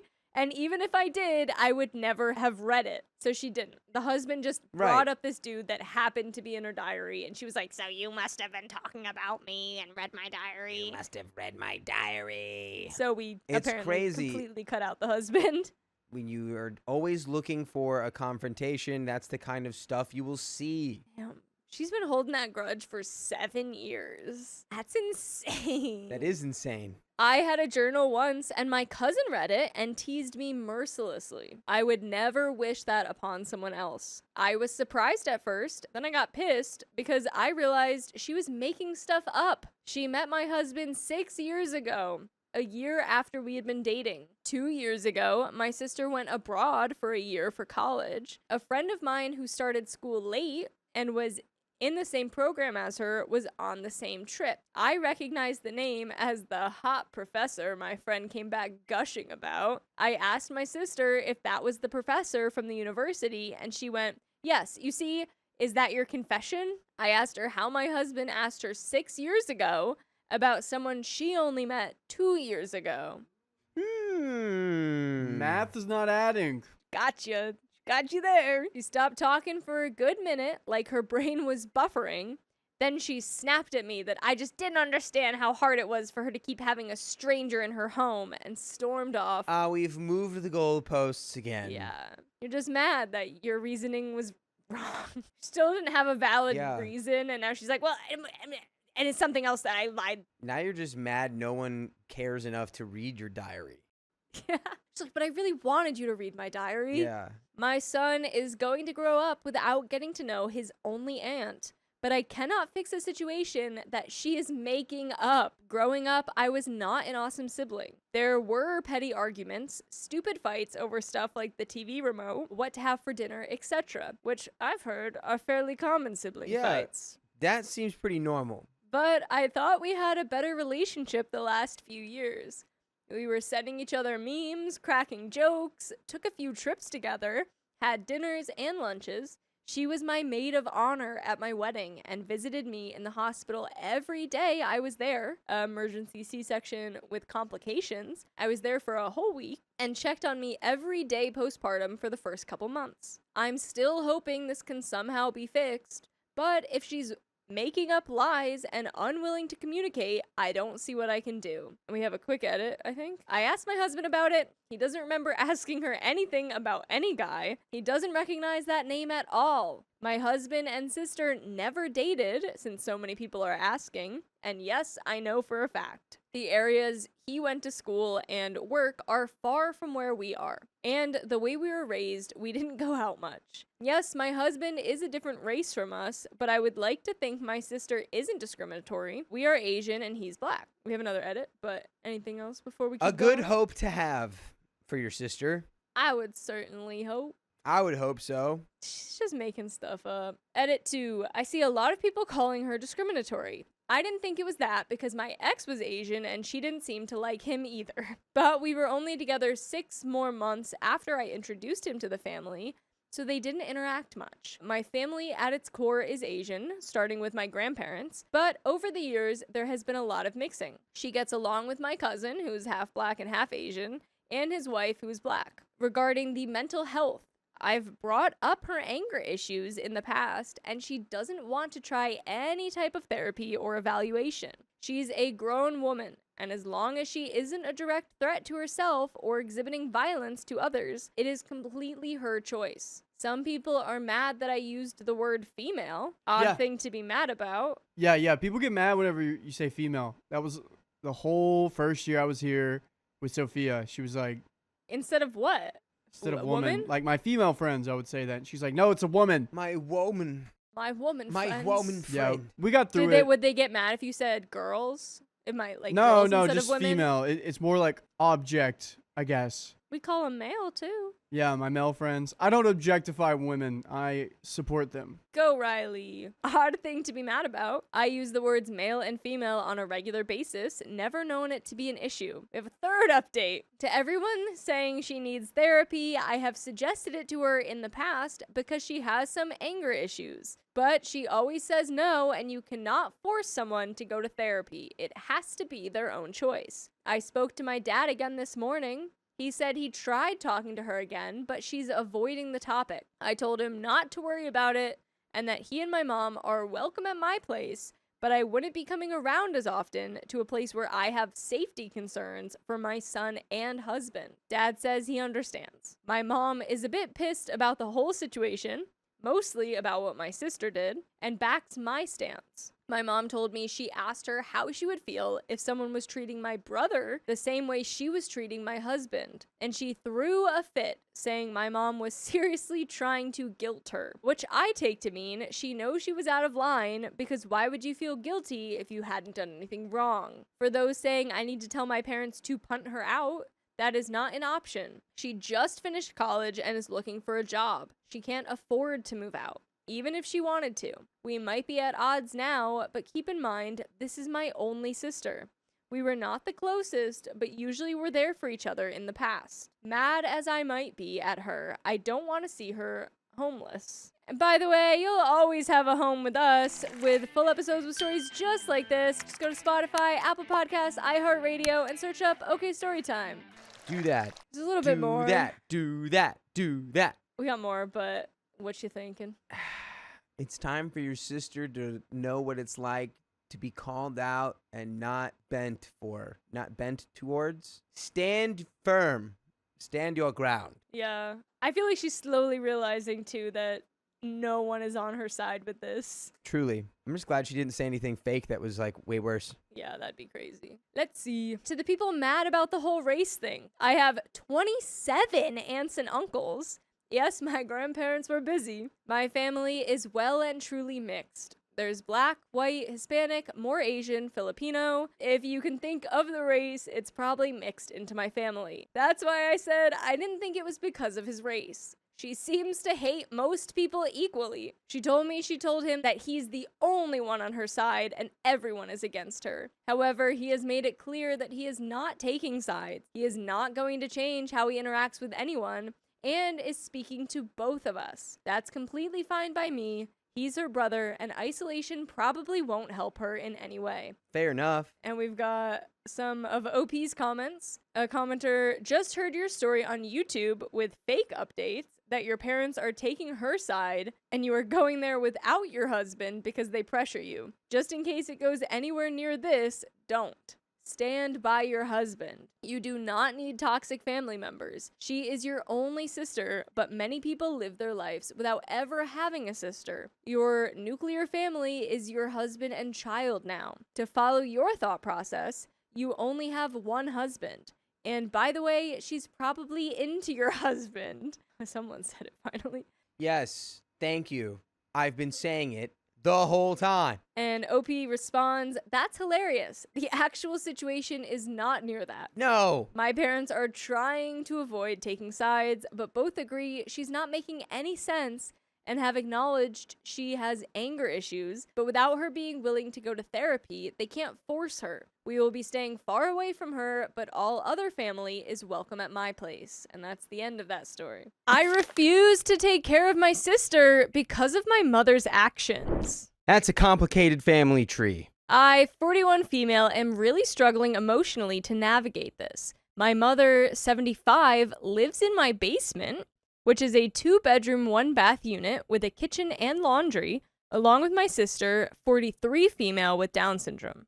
By the way, this comes from Ezimps. And if you want to submit your own stories, go to the r/OKStorytime subreddit. I'm Carly. I'm Dakota. And we'll try to give our best advice, but we haven't experienced most of these situations ourselves. So if you have, let us know in the comments. And OP says, my ex-husband and I bought this home in 2018 and finished the basement to accommodate their moving in. She had done a lot to help us by providing daycare for our daughter, and in general, she was a supportive presence in my life. I had always had a positive relationship with my mother, so it seemed like a way to pay her back for all she had done for us. She put in about $40,000 of what she had left in her retirement account to add the kitchen and second bathroom to accommodate their needs. She was not on the mortgage, but did pay rent about 1/3 of the cost.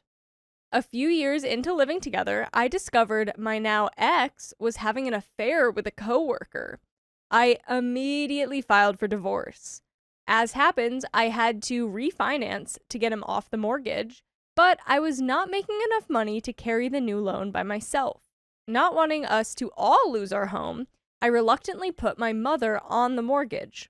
Flash forward a few years, and I am moving on with my life. My partner moved into the home and has been here about a year. He and my mother get along great, but I was feeling increasingly uncomfortable with her changing behavior.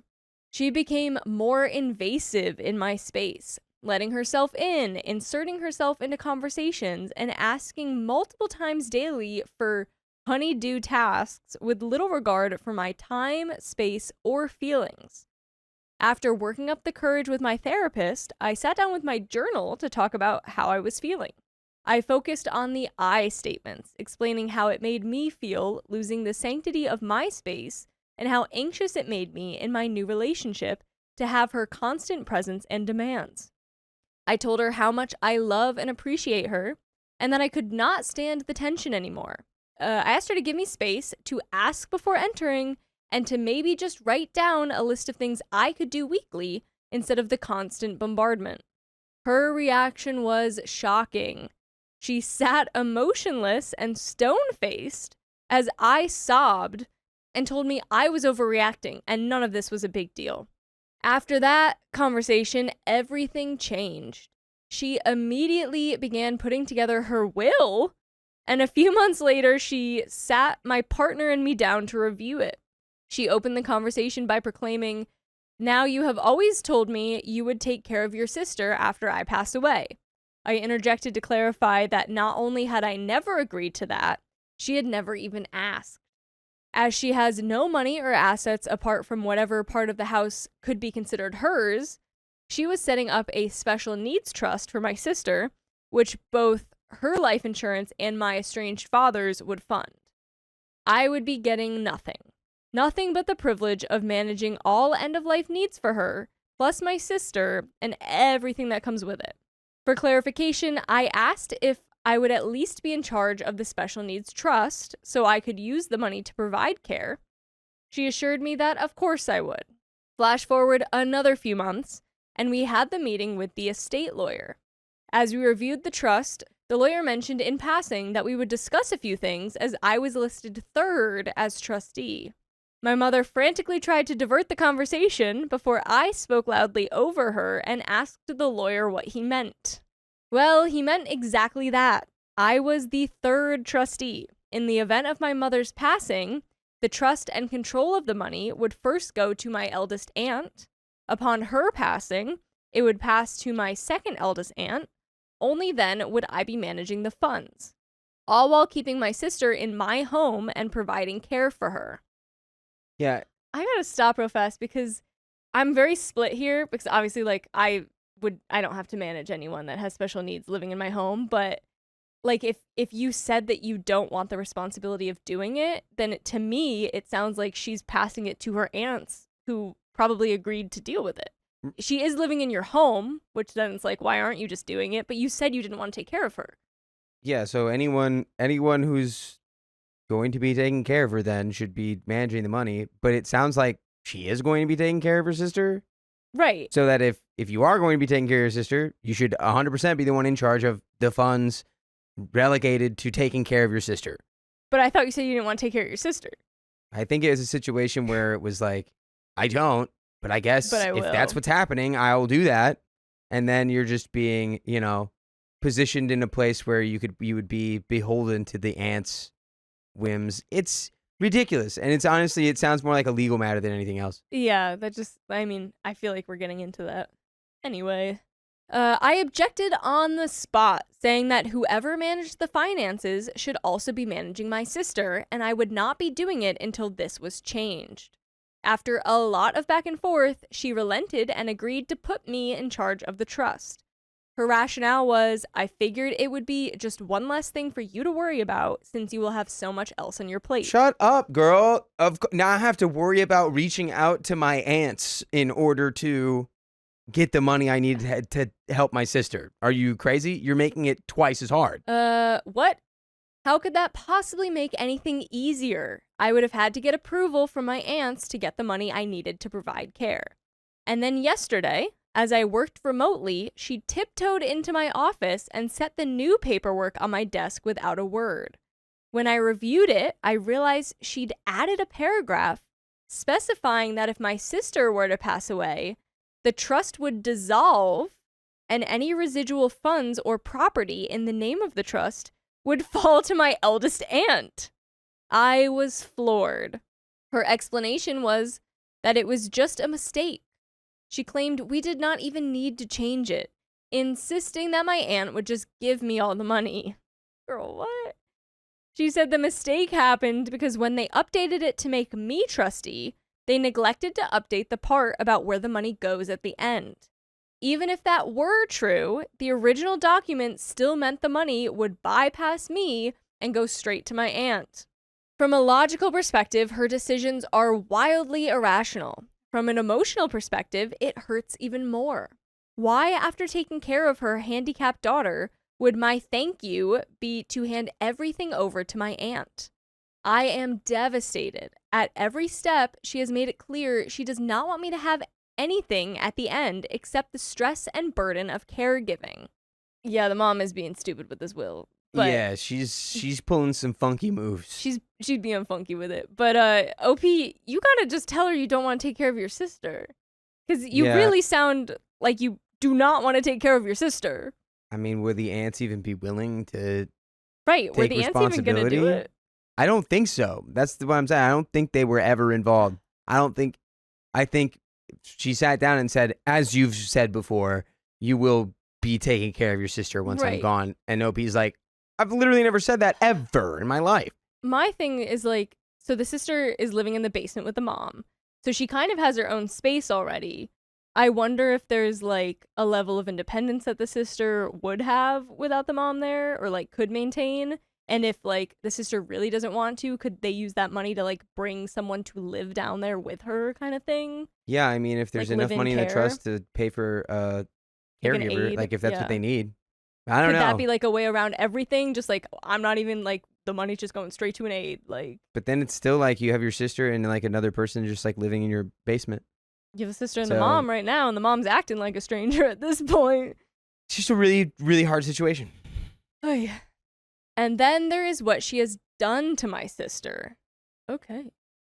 She has Down syndrome, and for those who know, it's not a passing away sentence. My sister could have been so much more than what my mother forced her to become. Instead, she is obese, unhealthy, socially and emotionally stunted, and a shut-in. She does nothing for herself anymore, though she was once capable.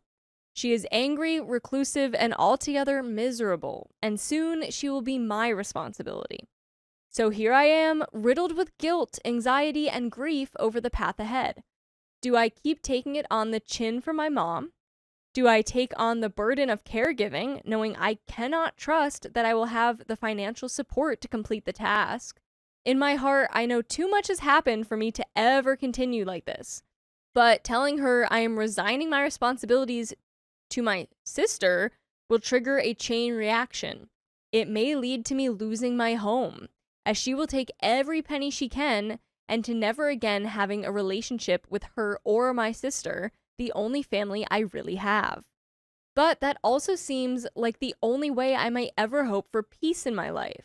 What should I do? What would you do, internet strangers? We have an update, but you got any other suggestions? Well, I would cry. Yeah. That's a lot. That's so much. I don't know. I don't know what I would do. This is just one of those That's stories such where a it's specific like situation. That's just, oh my god, I just feel bad. I would for try to I everybody. would try to get, you know, whatever that money is in the trust to take care of my sister. I would use that money to have her taken care of in some way. But it's like I gotta have my own peace. I gotta. Yeah. Oh yeah, we have an update. Update. I finally took the advice of so many and connected with a real estate attorney.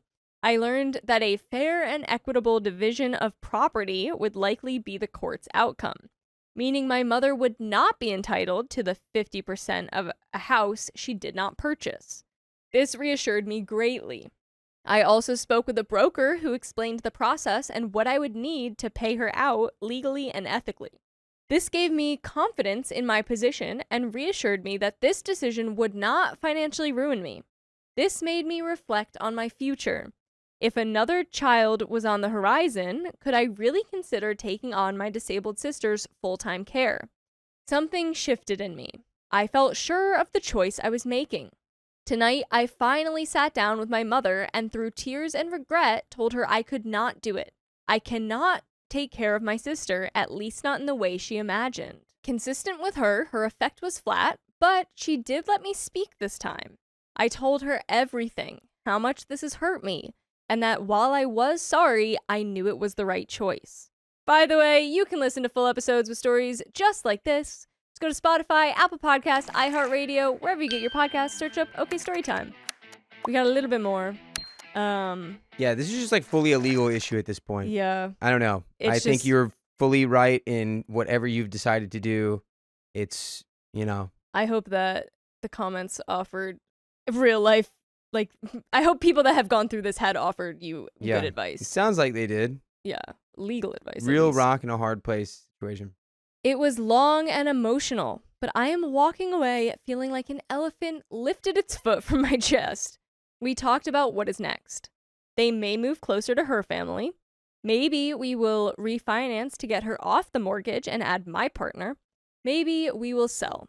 Sometimes I feel this house is cursed anyway. Whatever happens, I told her my biggest hope is to regain the relationship we once had. Maybe my mom is now a pod person? A pod person. Someone grown in a pod. Okay. I don't know. Who knows? Not me. The conversation went better than I expected. For the first time in a year, I feel peace and hope for my future. It was the wake-up call I needed to take back control of my life. And that's the end of that story. I'm glad you woke up and took some control. That was a wild story. My brother wanted to cause drama at our father's funeral, so I uninvited him. You're bringing down the vibes. I have 3 younger siblings, 2 brothers, Andrew and Ben, and 1 sister, Claire. When we were younger, my father discovered Ben was homosexual. He was enraged and probably would have disowned Ben on the spot if it was not for the intervention of our mother. By the way, this comes from Politics and the A-hole help. And if you want to submit your own stories, go to the r/OKStorytime subreddit. And I'm Angie. I'm Sophia. We're here to give good advice goofily, but we don't have all the answers. We're just going to guess what we would do in this situation. But let us know what you would do in the comments. So, OP says, Dad and Ben never reconciled. Us siblings stayed close, but eventually Ben could not take his attitude anymore and moved out. Claire followed, but for career reasons. Andrew and I stayed in our hometown. Dad passed away of the vid complications a few days ago. As the eldest son of the family, it became my responsibility to prepare the funeral. He was a prominent member of the local community, so attendance will be high. Now we come to the main issue. Ben wanted to give a eulogy and sent me a draft of his speech. Unsurprisingly, the contents were not flattering, and I rejected him on the spot. He got really angry and told me that this was his best chance to expose Dad's hypocrisy, especially since he had the image of a good family man. He wanted everyone to know how much he suffered at the hands of our father. Now, I love Ben unconditionally. He is my younger brother, and there are not a lot of things that I would not do for him. However, this is one of them. It is simply not appropriate to speak ill of the passed away people at their own funeral, which is supposed to be a celebration of their life. For all his ugly, hideous flaws, Dad was a complicated person, and focusing the entire funeral on his relationship with one person is too much. There is also the fact that letting him do such a eulogy will probably cause a massive fallout in the community. Ben will not have to deal with the consequences because he lives in another state, but Andrew and I will be left picking up the pieces. Claire is on Ben's side for this one, while Andrew is on mine. I want to stress that I am not trying to cover for my father or what he did to Ben, but there is a time and place for such things, and a funeral is not it. Ben eventually backed down, but his husband has tipped me off that Ben is still preparing to cause trouble. I really, really do not want to do this, but it seems to me that uninviting my brother from the funeral is the only choice. Would I be the a-hole if I did so? And for those asking why I would even want to honor such a horrible man in the first place, it's complicated. Dad was a great father until the incident which happened when I was in college. It's not easy being torn between 2 people you love, and even though I can say I did not hesitate to choose Ben, Dad was still the person that I grew up admiring and loving. I'm still sorting out my own feelings and trying to reconcile the loving father that raised me and my siblings with the man who threw away everything for his petty prejudices. And there's more info there, but to go back to that question, would OP be the a-hole if he uninvited Ben? I wonder if have a conversation with Ben and say like, hey, I think it's awful what Dad did to you. I don't support him. You know that I always supported you, or at least I would hope that's true, OP. But I hope it doesn't come to you having to kick him out. Mm-hmm. I think maybe having a conversation saying like, do you even want to go? Yeah. Like genuinely, what is it? How does it help you? Yeah. To expose him to the town of people you probably don't even care about. Yeah. You know? Like You what? probably don't even like them. Right. Do you even want to go? Yeah. And if you do, you know, I would hope that you don't speak. Like you don't do the eulogy. Yeah. I don't think you necessarily have a right to ban him from his own father's funeral. Right. But I would hope that you have a good enough relationship to have a honest adult conversation with him. Yeah. For those asking about the fallout, it has to do with the town's local politics. That's all I'm willing to say. Going to do a last few clarifications here because people are making a lot of assumptions.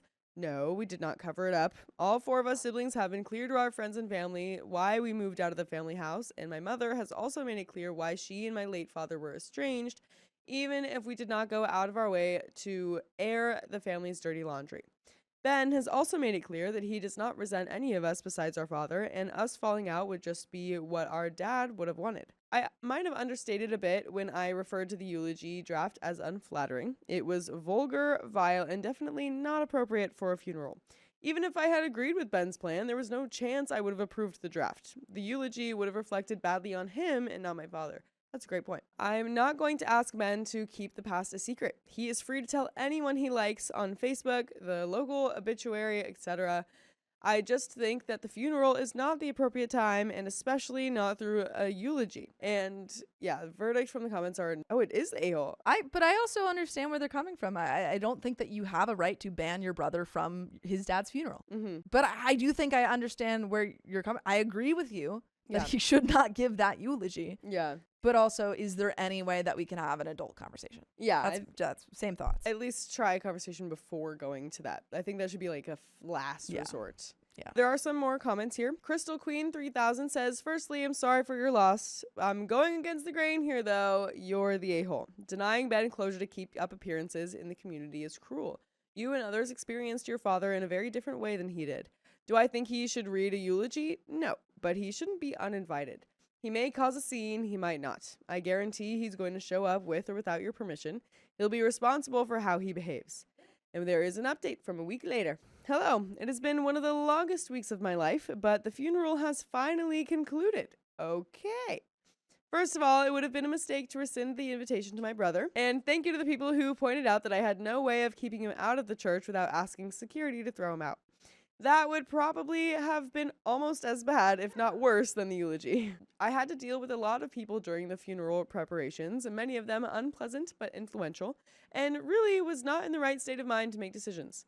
It was also wrong of me to try to deny Ben closure, though I do have to say that the comments accusing me of being complicit in or not having done enough to stop it were out of line. A singular post where I am actively trying to limit personal information is not a fair basis from which to extrapolate our family relationships, and it seems to me that many of the commenters have their own emotional baggage that they are trying to project onto my relationships. Yeah, he didn't even give us all that. We know what it's generally Yeah. about, but we don't even know exactly what happened. So No. you can't. These commenters are silly if they're saying Yeah. you did something wrong. I met up with my brother and his husband a few days after he gave me the eulogy. Thank you to those who suggested I ask about his motivations and provided alternative perspectives. We had a surprisingly brief talk. In short, Ben did not want us, his immediate family, to lionize our father. We agreed that Ben would come, but we would leave the eulogy to Dad's friends, and we would hold a private wake for his immediate family only. The funeral was mostly uneventful. A few questions were asked by the priest and my father's friends why none of his children or his wife were giving eulogies, but I just explained that we were leaving it for the wake. At the wake, we all got to say what we wanted to say. I will leave it at that. And you can listen to everything you want to hear, which is full episodes of stories just like this one.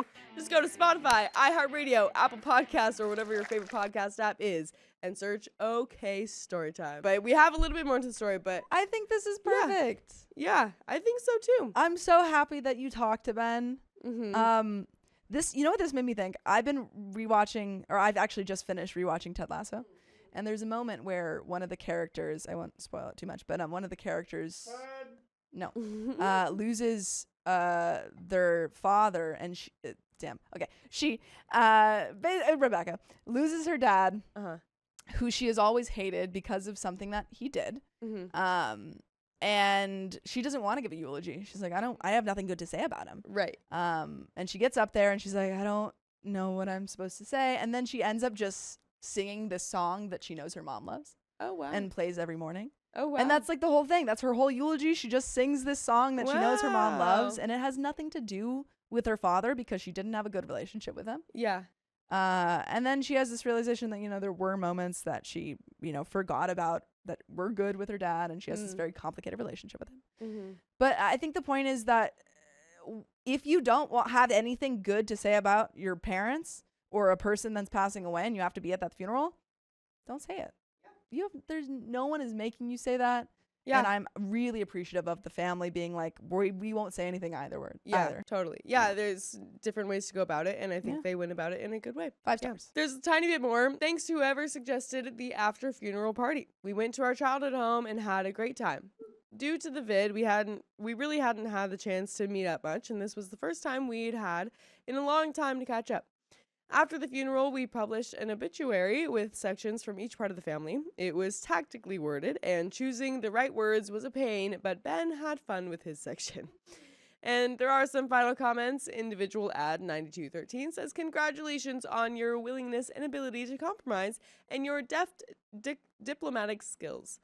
Let me add, not the a-hole, of course. And OP says, thank you, but most of the praise should go to my brother's husband. I cannot thank that man enough for everything he's done.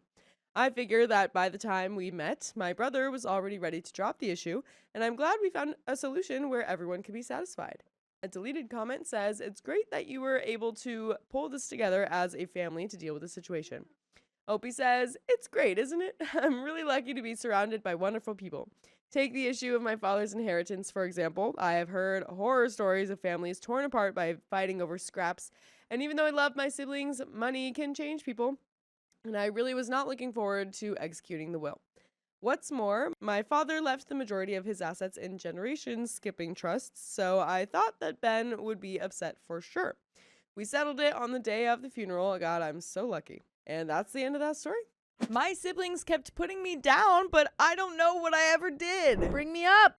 My female 26th birthday was last week, and I'd organized to see my family on the Sunday just gone. It was me, my mom, 55 female, my oldest sister, Sue, 35 female, other sister, Kiana, female 31, my brother, Gareth, male 30, and their partners. By the way, this comes from a Glittering Desks 8575, and if you want to submit your own stories, go to the r/OKStorytime subreddit. And I'm Angie. I'm Sophia. And OP says, as background, my siblings are from my mom's first marriage and have a different dad than me. Their dad isn't in their lives, and they haven't had a relationship with him for a long time. My mom and dad got divorced when I was around 6, but we're close and have a good relationship. Growing up, my mom and dad split custody 50-50, so I spent half the week with him. Over the years, my siblings have told me that I was spoiled, that I got everything I wanted and never got told off because I was the youngest. I can't confirm or deny this since I don't have that many memories from my childhood. I have ADHD that I didn't realize until adulthood, so that might have something to do with it. This attitude that I was a spoiled brat has been ongoing for as long as I can remember. They've always told me that I'm too sensitive and dramatic. My sister labeled me bipolar for years because my mood could switch quickly and I could get upset easily. She finally stopped the last year when I told her that she can't go around saying that I've got a serious mental disorder just because I had mood swings as a kid. I don't deny this. I am more sensitive than they are, and puberty and ADHD did make me have mood swings. I remember being young, maybe 11 or 12, and getting irrationally angry out of nowhere and not knowing how to deal with it. Now I know that ADHD can affect you like that, but I didn't at the time. I don't think I handled being the youngest very well. They were all growing up into teenagers, and I was still the annoying little sister. I admit that I was probably quite annoying to get attention. Me and my brother were apparently very close when we were young, but gradually we started to get on each other's nerves. I've been told that I used to intentionally try to get him in trouble, though I can't remember this. There was one incident when I was about 8 and he would have been around 12. I don't know what I did, but I must have pushed and annoyed him really bad because he screamed in my face. Over the years, he's completely denied that ever happened. This brings me to what happened on Sunday. There were lots of things that accumulated, so try to bear that in mind when things might sound insignificant. Me and my mom arrived at my brother's house where everyone was already there. I was buying an old phone off of Sue, so she handed it to me and said that I can take £30 off the price as my birthday present. I borrowed £50 from my brother a couple of weeks ago, and he said that I can just not pay him that back and consider that my birthday present. The other sister didn't give me a gift, but she has kids and her financial situation isn't great. Nobody bought me a card. My financial situation has been dire for a few years, and I haven't been in a position to do birthday and Christmas gifts, so the lack of effort on cards and gifts wouldn't have bothered me if it wasn't in weirder context of the whole day. I honestly just wanted a nice day with family, but not getting a single card did sting a little bit. My mom gave me a card and a gift on my actual birthday. I start setting up my new phone and realize that it needs an update, and I need to be on Wi-Fi. We're all making our way out of the house when this happens. My brother says, can't you just do it later? Mom says that's fine. They go ahead and we'll catch up when the phone is done. I feel like they could have waited 15 minutes, but again, not a big deal on its own. We catch up with them at the park/market and have a browse, buy some food. When we're all sat together, I'm talking to Sue about how good the battery life on the new phone seems to be compared to the 8-year-old iPhone I was using before. I'm really excited and happy about it until my brother says, all right, OP, we've all had a phone before. This shuts me up immediately. I feel really really stupid and embarrassed and can feel myself going red. It just felt mean when I was just excited. Me and Gareth get into a discussion. I can't even remember how the topic started, but I said that he was aggressive as a kid, to which he responded, "Only once." I knew he was referring to the incident that I described earlier, and this was the first time he ever admitted that it actually happened. We were kids. I wasn't harmed. I don't hold any grudge about him losing his temper back then, but I teased him about it being the first time that he'd ever admitted it. Sue, who is sat in the other end of the group, not a part of the conversation, says, "You're lucky that's all he did. You deserved a lot more." What? Jeez. Oh my gosh. That just felt really toxic to me. We were kids. Yeah, maybe I was annoying, but what are you suggesting I deserved? I snapped back at her, telling her that she wasn't a part of the conversation, so I don't know why she's getting involved. I was raising my voice and swearing, but my mom quickly told me to calm down. There were families around, so I shut up, realizing that I was getting carried away and making myself look bad. Mom suggested that it was time to go, so we got up to leave. My mom and I wanted to look at a couple of market stalls that we missed, so we went to head in that direction when Kiana said, "So you don't want to walk with us then?" in a snotty tone. We explained that we just wanted to look at the market, but they were more than welcome to come that way with us. They didn't want to, so we gave hugs goodbye. I said to Kiana that I would come over soon to watch How to Train Your Dragon because she'd said that she wanted to see it earlier. Sue pulls a face and says, "Ew, why would you want to watch that? 'Cause it's a masterpiece. It's an amazing movie." What do you have against it? Come on. I know that's not a big deal, but in the general context of the whole day, it just felt like she only had negative things to say to me. My mom and I immediately tell each other that we're really confused about how the whole day had gone, how it felt like everyone had it out for me when it was supposed to be a nice day with family to celebrate my birthday. We're genuinely so confused and trying to work out if I'd done something wrong. We headed home and carry on discussing it. At first, I'm genuinely too shocked and baffled to even have any feelings about it. It felt like it came out of nowhere. We spent 2 weeks together in Cyprus last October for Sue's wedding and got on amazingly with none of these digs. I'd had them a lot growing up, but I really thought that we would outgrown it by now. The longer we talk about it and I process it, the more I realize I'm upset. I tell Mom that I want to send a message to the group chat to get them together in person and talk about what happened and how I felt. Mom isn't one to hold her tongue, so she sent a message to say that she was disappointed and embarrassed at how today went. It was a bit confrontational, which wasn't a great start, but I understood where she was coming from. I sent a message saying I'd like to discuss it in person, and all heck breaks loose. Sue and Kiana say that they've done nothing wrong. We were all joking and laughing. If I had a problem with it at the time, then I should have told them then and there, and that it shouldn't be brought up late at night. I tell them that I didn't bring it up at the time because I was confused and overwhelmed and needed to process what happened. I've tried really hard over the years to be a bit less sensitive and not react or get upset because I just get called dramatic. They say that it's all just banter and that we all talk to each other like that. Kiana says she gets taken the piss out of for being stupid. I responded that I don't call her stupid. I've corrected her on things occasionally, but I don't want to put her down about it. I tell them that my idea of banter doesn't involve picking at people's insecurities, and I don't understand what the punchline was when Sue said that I deserve a worse reaction from my brother when we were kids.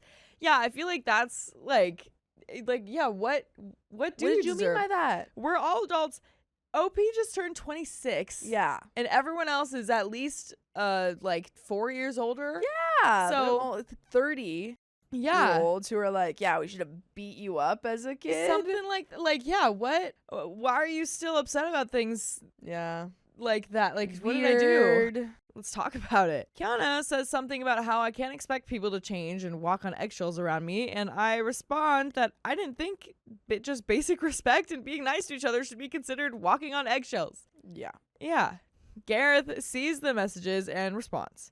He also tells me that I'm overreacting and that I can't expect them to pander to all my emotions and that they all treat each other exactly the same way they treat me.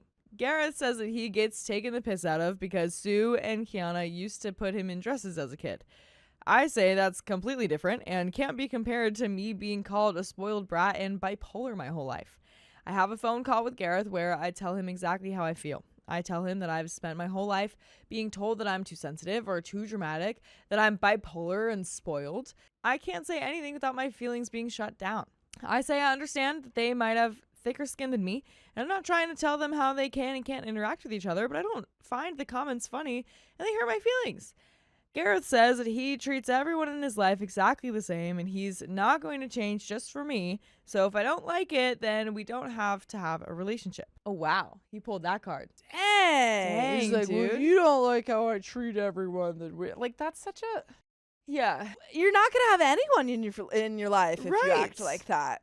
Right. Because it's like, I mean, if someone really was like in any situation, like, oh, like this thing that was completely unrelated hurt my feelings and when they weren't actually talking about you or something like that, or like they were just kind of saying normal things, I can understand being like, okay, well, like, I don't think that there was a problem with that. I'm not gonna like that would seem like walking on eggshells around me to me. Yes. But this is like OP's literally just like, hey, be nice yeah, the thing every you so said, often. right? You said this directly to me. Yeah. I didn't like it. Mm-hmm. And by the way, there are a lot of things as kids that you've said to me that I just genuinely don't like. So Yep. maybe let's not keep that going, you know? Agreed. Maybe I don't pay enough attention when they're interacting with each other, but I really don't think they're as harsh as they are with me. It feels like there's a true resentment there for how I was as a kid, and it still doesn't matter how much I've changed. I'm still the same spoiled brat in their eyes. I try not to let the comments get to me because if I argue back when it happens, then I'm too sensitive. But if I take time to process it and figure out my feelings, then I'm told that I should have brought it up when it happened. I feel like I can't win. By the way, you can always win by listening to full episodes with more stories just like this one on Spotify, iHeartRadio, Apple Podcasts, or whatever your favorite podcast app is. Just search OK Storytime. Do it.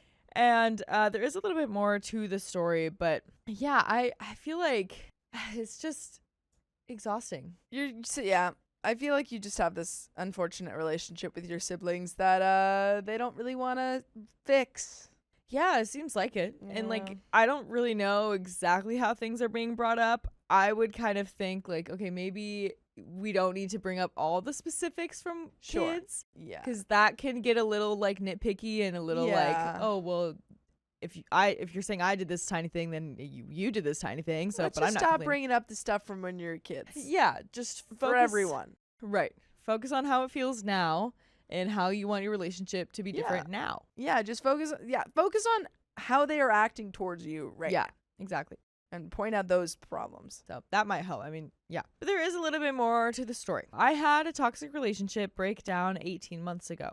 He cheated on me 5 times over 6 years and was really emotionally manipulative. I lost myself in this relationship. I gained 5 stone, stopped looking after myself, isolated myself, and none of them noticed or thought to pull me aside to check if I was okay. The relationship ended and they found out what it had been like.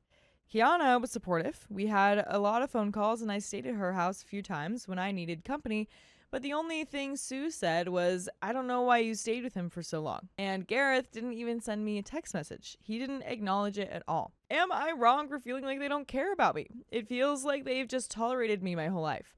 They haven't tried to see my side at all. I feel like they were immediately defensive and just wanted to shut down how I felt. Did I overreact? Am I too sensitive? Should I have handled things differently? At this point, it looks like me and my siblings won't have a relationship going forward. And that's the end of that story. I think you just need to put in the same effort that you see them putting in, Yeah. and that'll, make your life a little bit easier. It's the same with like friends that you don't see putting a lot of effort in. Just put in the same amount of effort. Right. Yeah, I mean, Focus on the people that do care about you. exactly. If they are like saying these things about that relationship and like not caring, then yeah, maybe that means that they don't care about you. Yeah. And that absolutely sucks because they're your family. Yeah. But yeah, try to focus on the people who have shown you some comfort. Maybe, there might be a little bit of a better way to bring up some things. Like if you snapped and said like, like, I don't know why you're getting involved. Honestly, like Yeah. it's pretty understandable why you would say Yeah. that. But I don't know. If you really wanted to try to keep the relationship, maybe you can try those things, but at the same time, like you don't need to cater to their feelings either. Nope. So Nope. yeah, it's very disappointing. It might be true. you can still try to have another honest conversation with them, but if they don't respond well, then that's kind of your answer. That's it. That's Yeah. all you can do. Exactly. But that's the end of that story. My girlfriend's sister hates me, and I don't know why. That's rough, buddy. Tell me why. I, female 36, and my fiance, female 48, have been together for 4.5 years-ish. We both had previous difficult relationships and experiences. My now fiance, who I'll call Fran, supported me when I left my ex. It was a challenging time for me, and I had to work through some complicated custody arrangements with my daughter, who I'm still in contact with, love, and enjoy having over. By the way, this comes from user Cautious Coyote 5210. If you want to submit your own stories, go to the r/OK Storytime subreddit. And OP says, I supported Fran when she was ending her previous relationship as well. Her disability left her with a severe concussion and reduction in mobility. And now she has multiple diagnoses involving memory and mobility issues. Ooh. As you may have noticed, my partner and I were friends before we got together. I knew her sister back then too. Fran has told me that her sister, who I'll call Claire, said we would make a good couple. We both have the same sense of humor and are kind and caring. We all work together, so got to know each other pretty well. But, always a but. Always, but.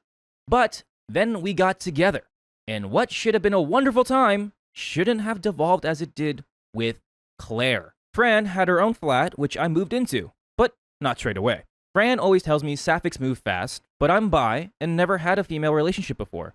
So I went at a pace I felt comfortable with. I moved in after a few months. Claire was happy we got together, but due to Fran's disability, she had put herself into a mother hen role. I didn't mind it at first because I didn't know all the ins and outs of Fran's situation. Over time, Fran wanted me to be with her at doctor's appointments, which is fair since our relationship was getting more serious and she wanted her partner with her through these times. Claire, on the other hand, did not like how I was imposing on her mother henness, per se. So, Fran sat her down and discussed this with her.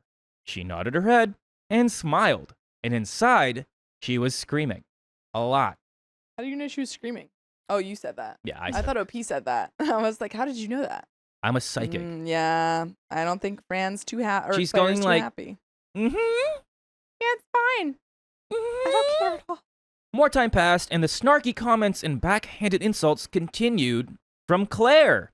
If Fran and I had a little argument, Claire would berate me and try to get into Fran's head that we shouldn't be together now. Oh, Claire. Another sit-down happened. Again, Claire sat there, nodded her head, and she'd behave. Well, you know what? I will say it's good that is it Fran, the girlfriend? Fran is the girlfriend, Claire's the sister. It's good that Fran is, confronting Claire every time this happens. She's not just being like, OP, that's just Claire, deal with it. Like, she's actually saying, like, hey, you need to stop, Claire. Stop with the backhanded compliments or the backhanded comments, Claire Bear. And she goes, Bear. More time passed to the point where Fran was happy to give Claire a spare key to the flat for just in case situations. Fran doesn't work, so she's always home, but has a habit of sleeping in late and needed help walking the dog in the morning, which became Claire's job when I was at work. One afternoon, Fran and I decided to lock our flat door so we can have some intimate time together. Play some Monopoly. Yeah. It was going well until Claire knocked on the door. Way to ruin the moment. Claire, trying to get spicy in I'm trying to here, pass Claire. go. Trying to pass go. Fran shouted out to hold on a minute. Then we heard the key in the lock. Wait. Don't open that door. Stop! I'm unclothed. Fran yelled that she was coming to the door as she started getting dressed. But it was too late. Claire was in the flat. Fran told her to stay by the door, but Claire asked what she said and came closer. No, Claire! Claire, stop! Claire, get a clue. I think that's when you go, I'm naked. That's what Get you get. out! It's okay to say that you're naked. Okay. Yeah, it's her sister. Just say, I'm naked, get out, Claire! We were both still undressed, but attempting to cover up. Fran yelled again to stay by the door. But Claire said she couldn't hear and was now in our bedroom. She said, don't move. And then Claire said, sorry, what was that? Move Come closer? in? You said, come in, okay? Don't come. What? I can't hear you. I'm There's coming no in. way she doesn't know. No, she's trying to. What is she doing? You little freak. That's your sister. I had just gotten under the covers to Yeah. hide my naked self while Fran was still putting on her top and pushed her sister out. Claire and Fran were both now in the kitchen, with Fran yelling at Claire for coming in without listening to clear instructions and for using her key without permission. Claire was yelling at Fran for being traumatized by what she had walked into and not understanding why Fran was yelling at her. You dummy. You dummy, Claire. Come on. Like, what the heck? She's traumatized while I'm still freaking unclothed. I don't like swearing. Well, I do. Just not around strangers. Fran took the key from Claire, then and there. All this because Claire needed measurements for uniforms since they were both teachers in the local Sea Cadets. Cool. Fran told her that wasn't a good enough reason to use the key. Over the years, we've had sit-down conversations with Claire, and I've had some one-on-one conversations with her about why she doesn't like me and our relationship. Basically, she's acting preemptively in case we split, and she has to pick up all the pieces with Fran, and she has done in the past. She's also jealous because we're happy, and she can't find herself a boyfriend. Dang. Fran is and Claire is straight, which sounds weird now that I mentioned it. Why? Why? Why is that weird now? Why is that weird? We're making it weird now. Claire needing to mother Fran, Claire needing to pick up the pieces when Fran's relationships fail. People have asked Fran if Claire is her girlfriend in the past because of how Claire acts with her. Fran dismisses it with disgust, stating that Claire is her sister. Also, they're not blood related at all.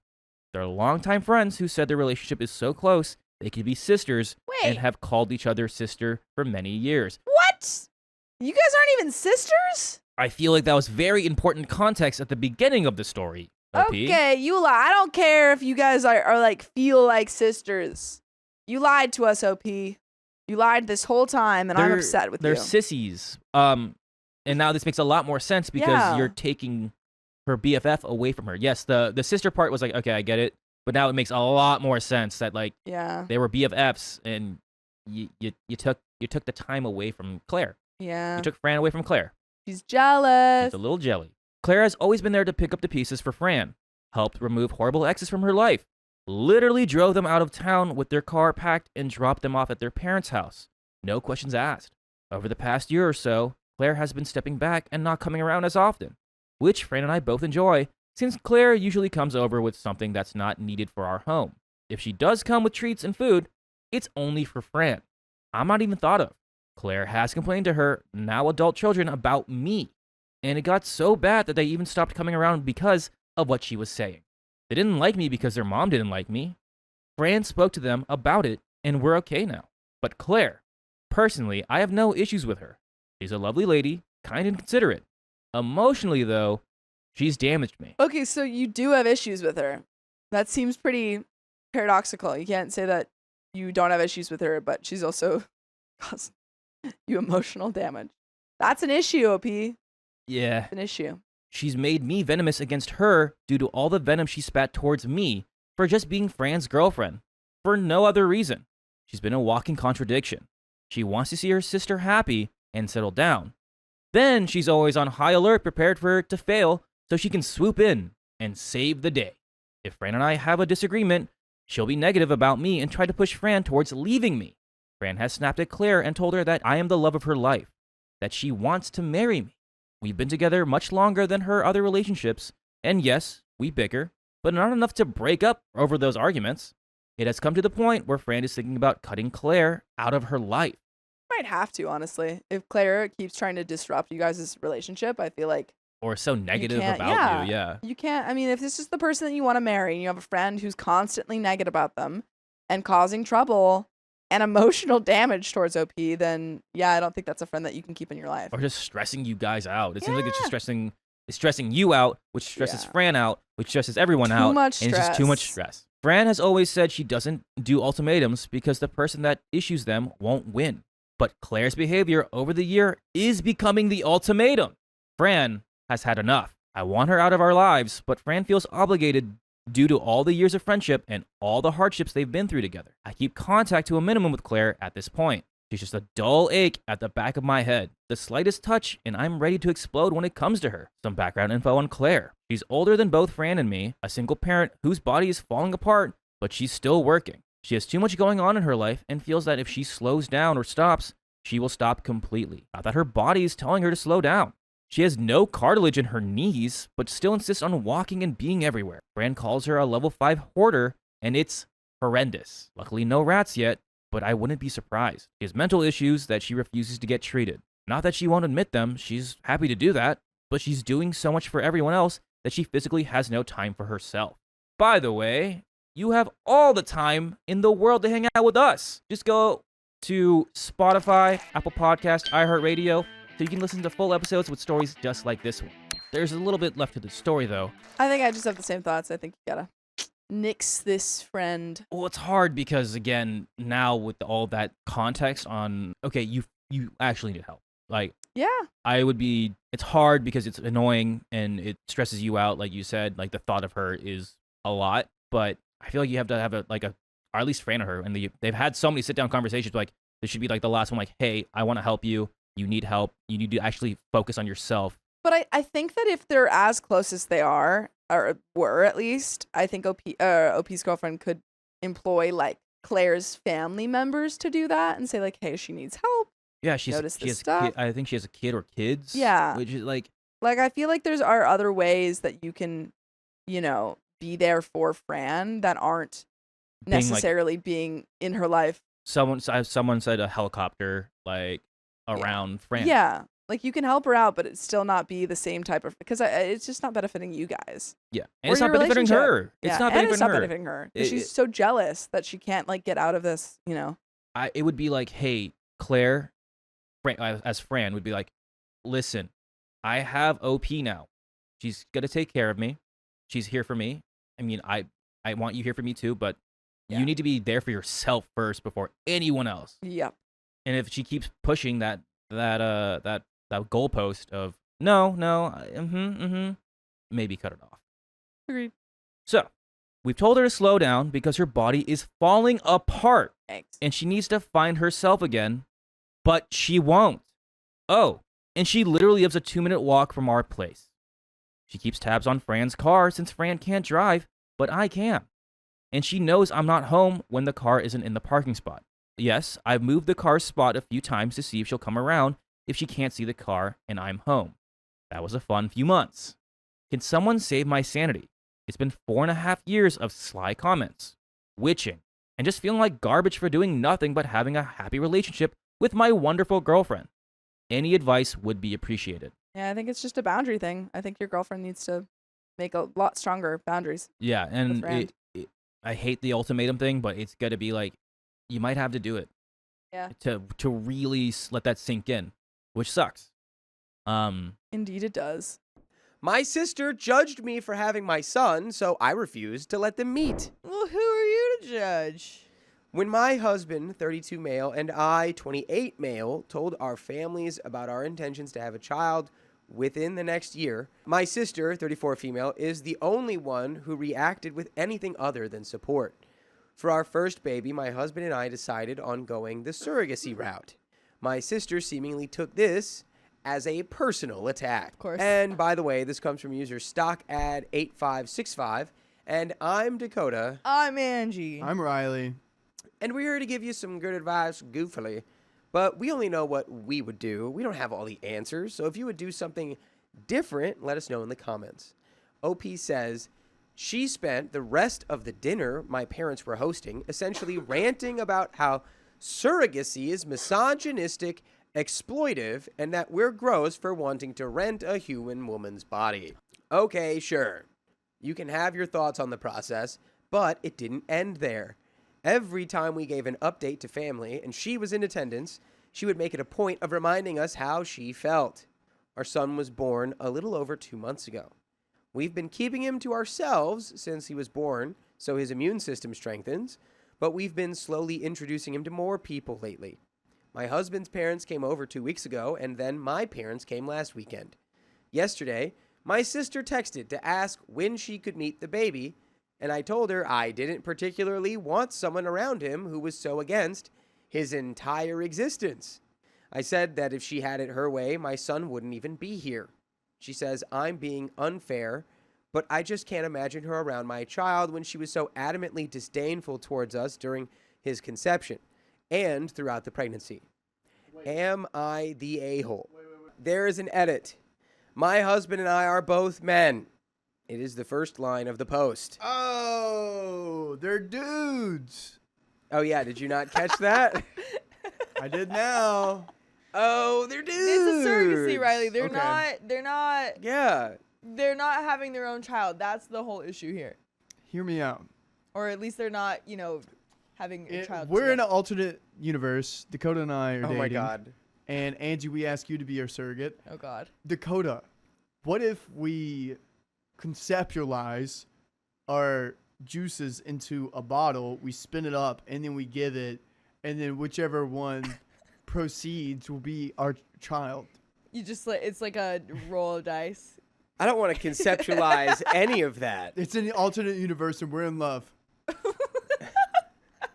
And Angie is the nice lady that lets us. I think we would hold her just do a baby. coin flip to see who gets to. No. Yeah, coin flip. No, I let him fight. Let them fight. Let them race against each Let other. 'em Let fight. him race. Yeah. Oh my! And then you okay. can place bets like in horse racing. Okay. Some of OP's comments from a downvoted commenter. Our editor lets us know. I included this because I liked OP's response, and the argument comes up a lot. This commenter says, I also don't like surrogacy or IVF. It smacks of narcissism. We only want a child if they have our DNA, quote unquote. Okay, regardless, I would never tell my family member that I don't agree with their choice if it was something they agreed on. I think you need to have a talk with your sister about this because you're creating a huge wedge in the family where your parents will feel like they can't have both of you in the same place at the same time. OP replies, for the record, we do have plans to adopt in the future. Our hope is to adopt a child around 2 to 6 years old, not an infant. We know babies are what prospective parents usually want, and older kids get overlooked. Still, being in the system for longer means less of a secure attachment, more trauma, etc. It takes an experienced caregiver to give these little ones the care they deserve. We thought baby number 2 would be a more appropriate time for that. Very true in regards to creating a burden my parents will have to carry. I guess I'll be swallowing my pride for their sake. Another commenter asks for more info. Was your surrogate a friend and or volunteer with similar wealth or privilege as you? I.e., was she performing a free act of love or was she pushed to surrogacy because of poverty, comes from a country that has been historically exploited by wealthier and more powerful countries, etc.? OP replies, we were connected with our surrogate via the agency we went through. And the same can be said for her. She's connected with us the same way. It's a two-way street. The comfortability of both parties is considered. Matches are made based on what each party wants. My husband and I really wanted someone who was open to being in contact with us regularly. She is in a similar tax bracket to ours. Our surrogate was a lovely woman who was compensated, yes, but also provided us with this miracle out of love and kindness. My husband and I are not religious, but we were shown what the best, most pure version of religion can look like through her and her husband. Truly opened our minds and our heart in ways we never expected, and we're still friends today. Aww. Yeah, so that doesn't seem like That's a great. super toxic situation or anything. No, it doesn't seem like you're just renting a body out. Yeah, Handmaid's Tale. Crazy way to say that. I think they're going about it in a good way, and they have explained it to this girl, right? I mean, I'm sure that, it was explained like, yeah, this isn't anything where anyone's being exploited or taken advantage of. Yeah. Or it's like, because it really sounds like the surrogate was also like, yeah, I take this kind of like as a thing I have to do where it's like I can provide people with Right. like a family or like a child. Yeah. And like I view that as like its own little miracle thing, which is like, Yeah. what a good perspective to have, I guess, great. if you're going to do that. Like, it would make Absolutely. sense. Let's get into this update here. Mm-hmm. My husband and I made the decision to allow my sister to meet our son a few weeks ago. It was my Nana's birthday, and we thought it would be best to give things a try. Things went well until the topic of us having more children came up. My cousin asked us if and when we planned on having another baby. Sister piped up with, quote, I hope you meant it when you said you were going to adopt this time. Come on, sister. Girl, you gotta quit it. You gotta quit your rambling over here.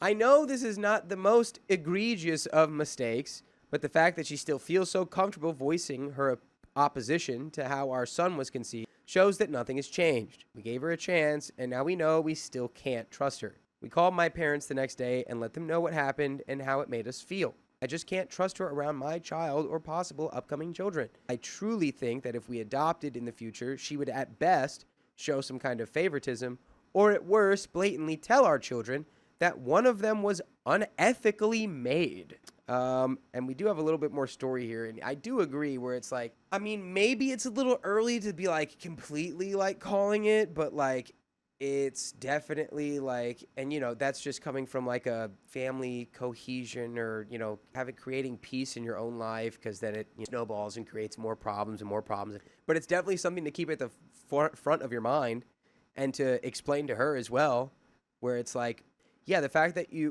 I can't trust you to not eventually tell, you know, my child, like, hey, just so you know, like, you weren't made, Right. like, you were made the wrong. Right. It's like, if you're gonna give us for this, like, that's one problem. But the most important, something that you could make straight, and maybe that's something that you could tell your sister too. Like, if this is really important to me, like, at the very least, don't do that. Don't talk about it in front of them. Don't whatever. But if you do, we're going to have to cut. Right. That's just what needs to happen to protect our child. That is true. We're trying to make this as non-disruptive as possible. I told them that we would try to find childcare for birthdays and other non-holiday events so that we could still attend, but that our son would obviously be with us on Christmas, Thanksgiving, etc. And I'm not asking them to choose between me or my sister, but that we would have to find an alternative day to celebrate if she's invited to holiday parties, or that we would have to stagger time so that we won't be there at the same time. I appreciate the advice on my last post. This has been frustrating to say the least. And there's some more comments from OP. A commenter says, I hope you told her that she just blew her only chance to know your child or children. OP says, I wanted my Nana to have a nice birthday. I also didn't really have it in me to say anything to her then because I was feeling so guilty about giving her access to my child at all. We left shortly after and I had a good cry on the way home. I know he's not going to remember any of this, but I was just so angry at myself for doubting myself and changing my mind. I'm doing better now. I'm not going to beat myself up for trying to extend an olive branch. Commenter says, no, do not hide your son from birthdays and stuff like that.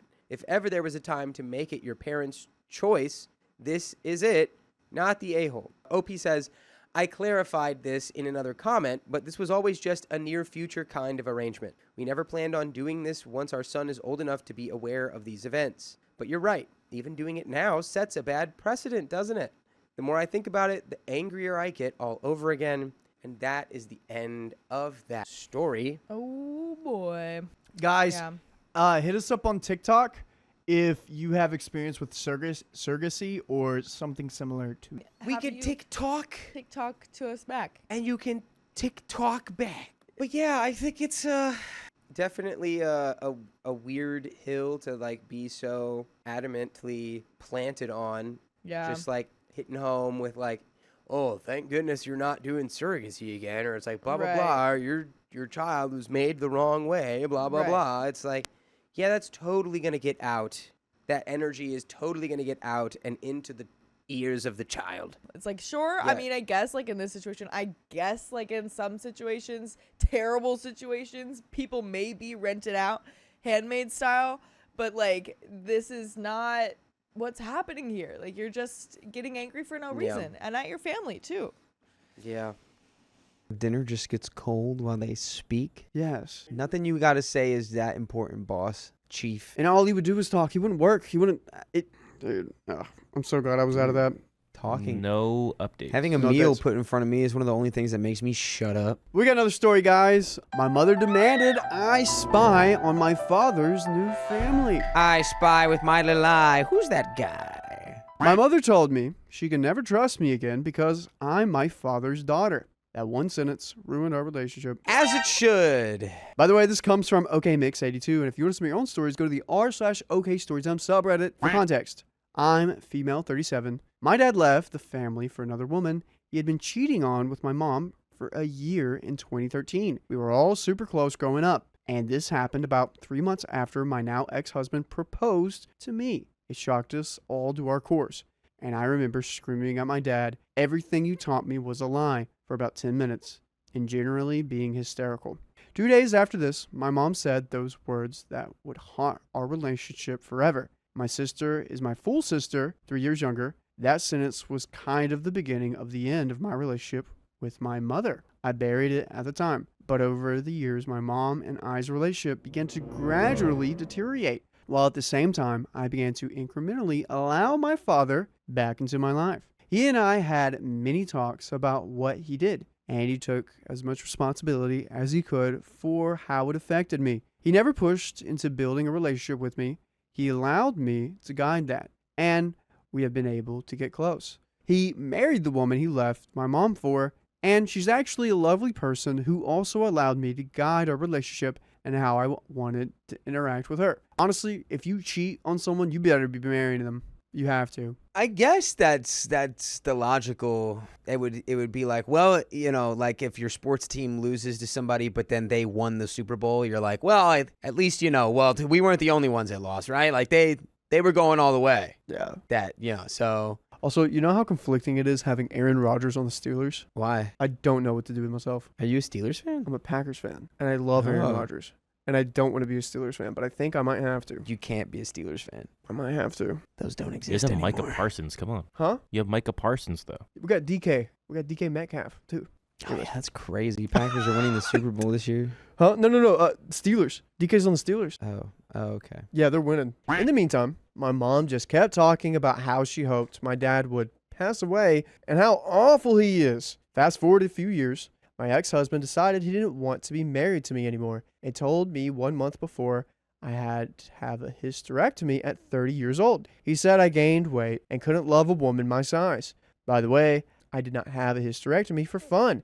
I was dealing with major issues from endometriosis. Endometriosis month is in May, is that right? I think it's I think it's- Endometriosis has a month. It does. We gave it a whole month. We gave it a whole month. Where were you that month? I guess It was every day was we're we not learned really a new fact about enshrining endometriosis. We're just bringing light to it. it. Every day. Is it April or May? March. I was about to say March, but everyone, March is endometriosis Yeah, well, at month. least you found out your husband sucks. Also, who says like I'm gonna have a hysterectomy just for funsies? She said she didn't do it for fun. No. Yeah, but, I don't know. Maybe it was just like a play on words, but like I don't know. I Yeah. just thought so I didn't imagine want. someone's like, "Oh, you're having that for fun?" Just didn't want my uterus anymore. Thought it'd be fun if I got rid of it. Just didn't want that. I couldn't get out of bed for days on end because of how much pain I was in.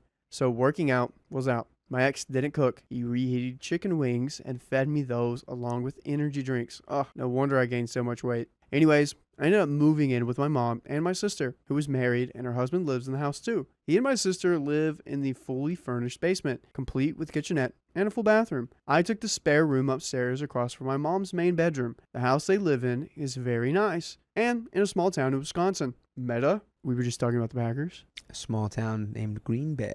They are definitely cheeseheads. When I moved in December of 2018, my mom immediately wanted to put me in the LLC for her business. But I told her I wanted to wait. This is a tax thing. She could get probably up to $12,000 a year tax write-off. Do it. Because what? Because you're a dependent?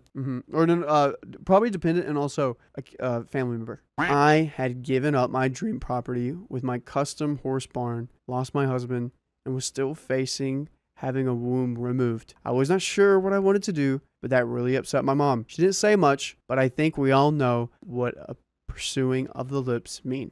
She also told me I was not allowed to contact my father while under her roof. So I would go on long drives with my dogs and hike and talk to my dad during my days off. And he was concerned about the surgery and how I was doing with the divorce. Fast forward to recovering from surgery in January of 2019, which takes 6 to 8 weeks, as it's a major abdominal surgery. I was not allowed to even drive, so I would sneak texts to my dad at night to keep him updated on how I was recovering. After the first week, my mom started making noise about me not doing enough around the house. I told her I was still really sore and wanted to try and take it slow, and she didn't seem to like that, but went along with it. Yeah, Ma, I only had an organ yanked out of my body. Sorry, I'm not as spry on my feet as I usually am. Dude, that is crazy. Dude, we just need more grace for people. We live in a graceless world. You're pretty graceful. You are? Hell yeah. You are. Me? Yeah. Really? Like dancing through the raindrops. So soon after, she started lecturing me about how she didn't get any help when she had her gallbladder removed and still had to carry me and my sister around the house. She did this at the dinner table one night, and I got mad and told her maybe she wouldn't have so many health issues if she had listened to her doctors and forced my father to help her out more. Boom.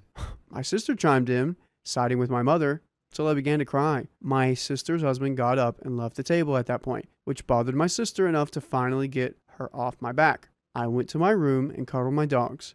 This was 4 weeks after surgery. A few days later, my mom asked me to carry cases of wine from the basement to her truck so she could take them to her work for inventory. I told her I would not be able to do that yet, as I still wasn't allowed to drive. It became another fight. Why does she want you to do so much stuff? Does she not understand how much recovery time you Well, need? do you not understand? She had her freaking gallbladder removed. Oh, And she still had to carry those babies around. So if I had to suffer, you better believe I'm going to make you suffer twice as bad. Because that's just what any good mom would do in this you situation. need to put interest on it. Right, my suffering has accrued interest. Get over here. I need to freaking give you an uppercut to the abdomen. Is there anything else she could have done? Also, the sister's husband, can he not help? I don't know. This is weird. I do not like this.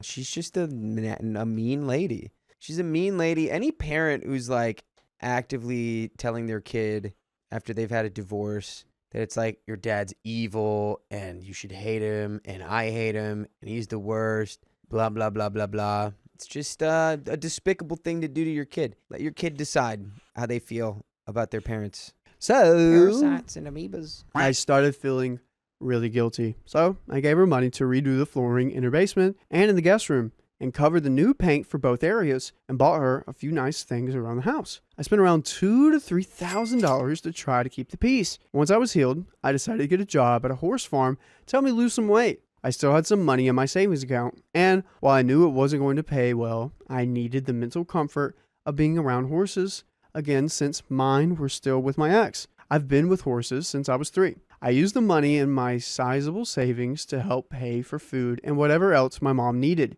and spend my time gaining my strength back mentally, physically, at the horse barn. But my mother and sister were pissed at my choice of jobs and kept telling me I needed to get back into my profession. I told them I wasn't ready. They didn't like that answer. Sounds like you gotta move, man. Can you live with your dad? Is that a possibility? I don't know, man. Sounds like the mom is the worst Yeah. parent, even though your dad didn't have the custody. Yeah, it doesn't seem like your mom is understanding where you're coming from. If you're going through a divorce and just had lost your house and then had a huge surgery, go work at a horse farm. Go Yeah, if you fish in love Alaska. horses- Dude, if your daughter loves horses and she's working at the horse farm recovering from a hysterectomy, just let her work at the horse farm, doofus. She has what are money. you talking about? I don't know. This is weird. The breaking point came a couple of months later, July of 2019, when my sister and her husband decided to get pregnant on purpose. I wasn't sure how I felt about it, having just lost my ability to carry a child, but kept quiet about it. A couple weeks later, August of 2019, they announced they were pregnant. I began to internally panic while congratulating them.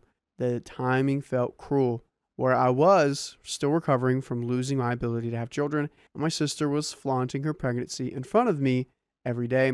I feel like that's your perspective on it. I don't know. Maybe she was, but I don't think she got pregnant on purpose. They probably wanted kids, and that. Yeah, it could feel like flaunting, but it's like that also could definitely happen where it's like, like if somebody loses a relative and then you're around them and all you do is go, oh, I hung out with my relative. I hung out with this relative all week, all day, all whatever. And it was so great. Oh my God, my relative's coming in town they're moving here, blah, blah, blah. It's like, you should have the wherewithal to know, like, maybe don't talk about that so much. Yeah. Even though it's a good thing in front of this person, it's not a very, tactful thing to be discussing. I was hanging around someone that their girlfriend has recently cheated on them. Mm. And I was about to mention like, oh I'm getting a call from my girlfriend, but I was like, I got a call coming. I Yeah. gotta go. Yeah. Yeah, it's Yeah. crazy story. Okay, so I started throwing out resumes and decided to throw a couple out to California near my dad just to see what happened. And sure enough, a business in California likes me, and I decided to go there and move out. I was not dealing with my sister's pregnancy well, and I was not dealing with my mother very well. Of course, she and my sister got angry I was leaving, but I couldn't handle being there anymore. They get mad at you for having a job. They get mad at you for not helping out. They get mad at you for leaving. You can't do anything. I moved to California within the month. And my relationship with my mom and sister has just fallen apart since 2019. Now my mom demands I spy on my dad and give her information about how much money he makes and his relationship status with my stepmom. And when I don't do that, she becomes irate every single time. And my sister does the same thing. We got into a huge fight last month where my sister told me I just abandoned him. And my mom got pissed once again because I won't spy on my dad for her. My sister blocked my phone and blocked me on all of her socials. My mom hasn't blocked me yet, but I'm not calling her either. So weird. It's like, What do you want OP to do? Huh? Nothing's going to make you happy. This is the best call, OP. I'm proud of you for doing this. Moving to California has changed many of our lives. Has definitely changed 2/3 of the people in this room's lives. Yeah, one guy was just born here. Yeah, he just spawned here. What's up? He just didn't have to drive as much. Were you born here? Yeah. Or you just- Question, yeah, were you okay. conceived here? Yeah. That's what I wanted to know. Was I? Pretty sure I was. No, I have questions. We want to know everything don't want about the your answers. conception, Keon. Yep. Where, when, I was born at Cedars Sinai in Beverly Hills. how, what was the rank of the conception out of 10? 1 month early. One ghost out of 10. So the irony isn't lost on me. My mom said she couldn't trust me because I'm my father's daughter. But now she wants me to betray that same father to prove my loyalty to her. It'll never be enough, OP. She wants me to become the spy she always feared I would be, except working for her instead of him. It's like she's turning me into the worst possible version of myself of what she accused me of being. What hurts the most is that my sister, who I thought would understand what it felt like to be caught in the middle of our parents' mess, has completely turned against me. She has chosen sides in a war I never wanted to fight. Every conversation with either of them becomes an interrogation about Dad's life. And when I refuse to participate, I become the enemy. I keep thinking about that moment when my mom first said she couldn't trust me. I was just as devastated by Dad's betrayal as she was. Maybe even more so because I had put him on such a pedestal. But somehow, in her mind, sharing his DNA made me complicit in his crimes. That accusation planted a seed of doubt that grew into this monster of resentment and suspicion that's now consumed our entire family. The truth is, I'm not spying for anyone. I'm not choosing sides in their divorce. I'm just trying to have conversations with the people I love, even if they've hurt each other. But apparently, that's not allowed in my family. You're either completely loyal or you're a traitor. There's no middle ground for forgiveness or healing or just trying to move on. So here I am in California, thousands of miles away from the drama, but still somehow drowning in it. My phone buzzes with angry texts from my mom demanding updates on Dad's finances. Even if he had updates on his finances, you're not going to get any of it, right? You should be like, he has no money. You should be like, we're actually all standing on the corner right now begging. That's actually what he does all day. He goes to the golf course and he drinks the water in the pond there because he can't get any water any other way. You can make an AI video of him doing all that stuff and she'll believe it. Yeah, just be like, yeah, he actually I don't know. He goes around to restaurants and he asks for their used sponges and he eats those. He's disgusting. He's a serial SpongeBob eater. And I should have listened to you. But I'm going to stay here and I'm join going him. to stay here to take care of him because he eats a lot of sponges and it takes a lot of work to keep him alive. My sister posts passive-aggressive social media updates about family loyalty that I can't even see anymore because she's blocked me everywhere. I'm left wondering if the problem is really them or if I'm just as broken as they think I am. No, the problem is your mom, and she clearly poisoned your sister to such a level that she's like, I don't know, you guys are having like a Game of Thrones style like house war, and it's like, it's not that important. But what is important is you go into your favorite podcast platform, searching up OK Storytime on iHeartRadio, Spotify, or Apple Podcasts, and listen to all the stories that are super important to us. Listen to them. Anything else? Yeah, I mean, no, clearly you're not crazy. Your mom's trying to make you spot. When did they get divorced? Like 2013. And this story is recent, so it's been like what? 10 years. Decade. It's been a decade. She's asking you to spy on him financially. She's a loser. Yep, she needs to move on. Basically, my mom and sister hate me, and I'm trying to figure out if I'm the problem. Did I abandon them when they need to be most? Am I betraying my mom by having a relationship with my dad? Or am I just a scapegoat for all the pain and anger that nobody knows how to process? The worst part is, that I miss them. I miss the family we used to be before everything fell apart. I miss my sister's laugh and my mom's terrible cooking and the way we used to gang up on Dad when he told us his awful dad jokes. But if that family doesn't exist anymore, I don't know if it ever will again. Oh, that was a crazy ending to that one. Well, I mean, yeah, I don't think it will because your mom is seems pretty dead set on not letting that exist. And OP, you're in a transitional state. You've gone through a divorce. You have changed houses. You're in a transitional season. And focusing on settling in this new place in California, I think is best. Because a lot of people go to California for opportunities, and it's usually turns out great. So you're down. You're down right now, but the only thing to go is up. You're going to go up from now on. It's easy. Yeah, the moment that you like are going through a procedure like that, like a hysterectomy, and then reckoning with all that includes, and your mom is anything short of just like supportive and understanding. Yeah. She's bad for that. Yeah. She is bad. She's a bad mom for that. Yeah. Agreed.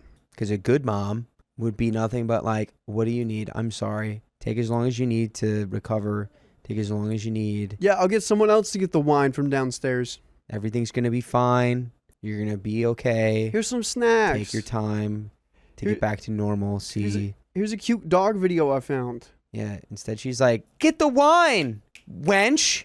Wake up. Wake up. It's go down to the basement o'clock and get me my wine o'clock. Tough. But guys, that's the end of that story. Thanks for watching. If you love us, make sure to subscribe. We love you and see you tomorrow.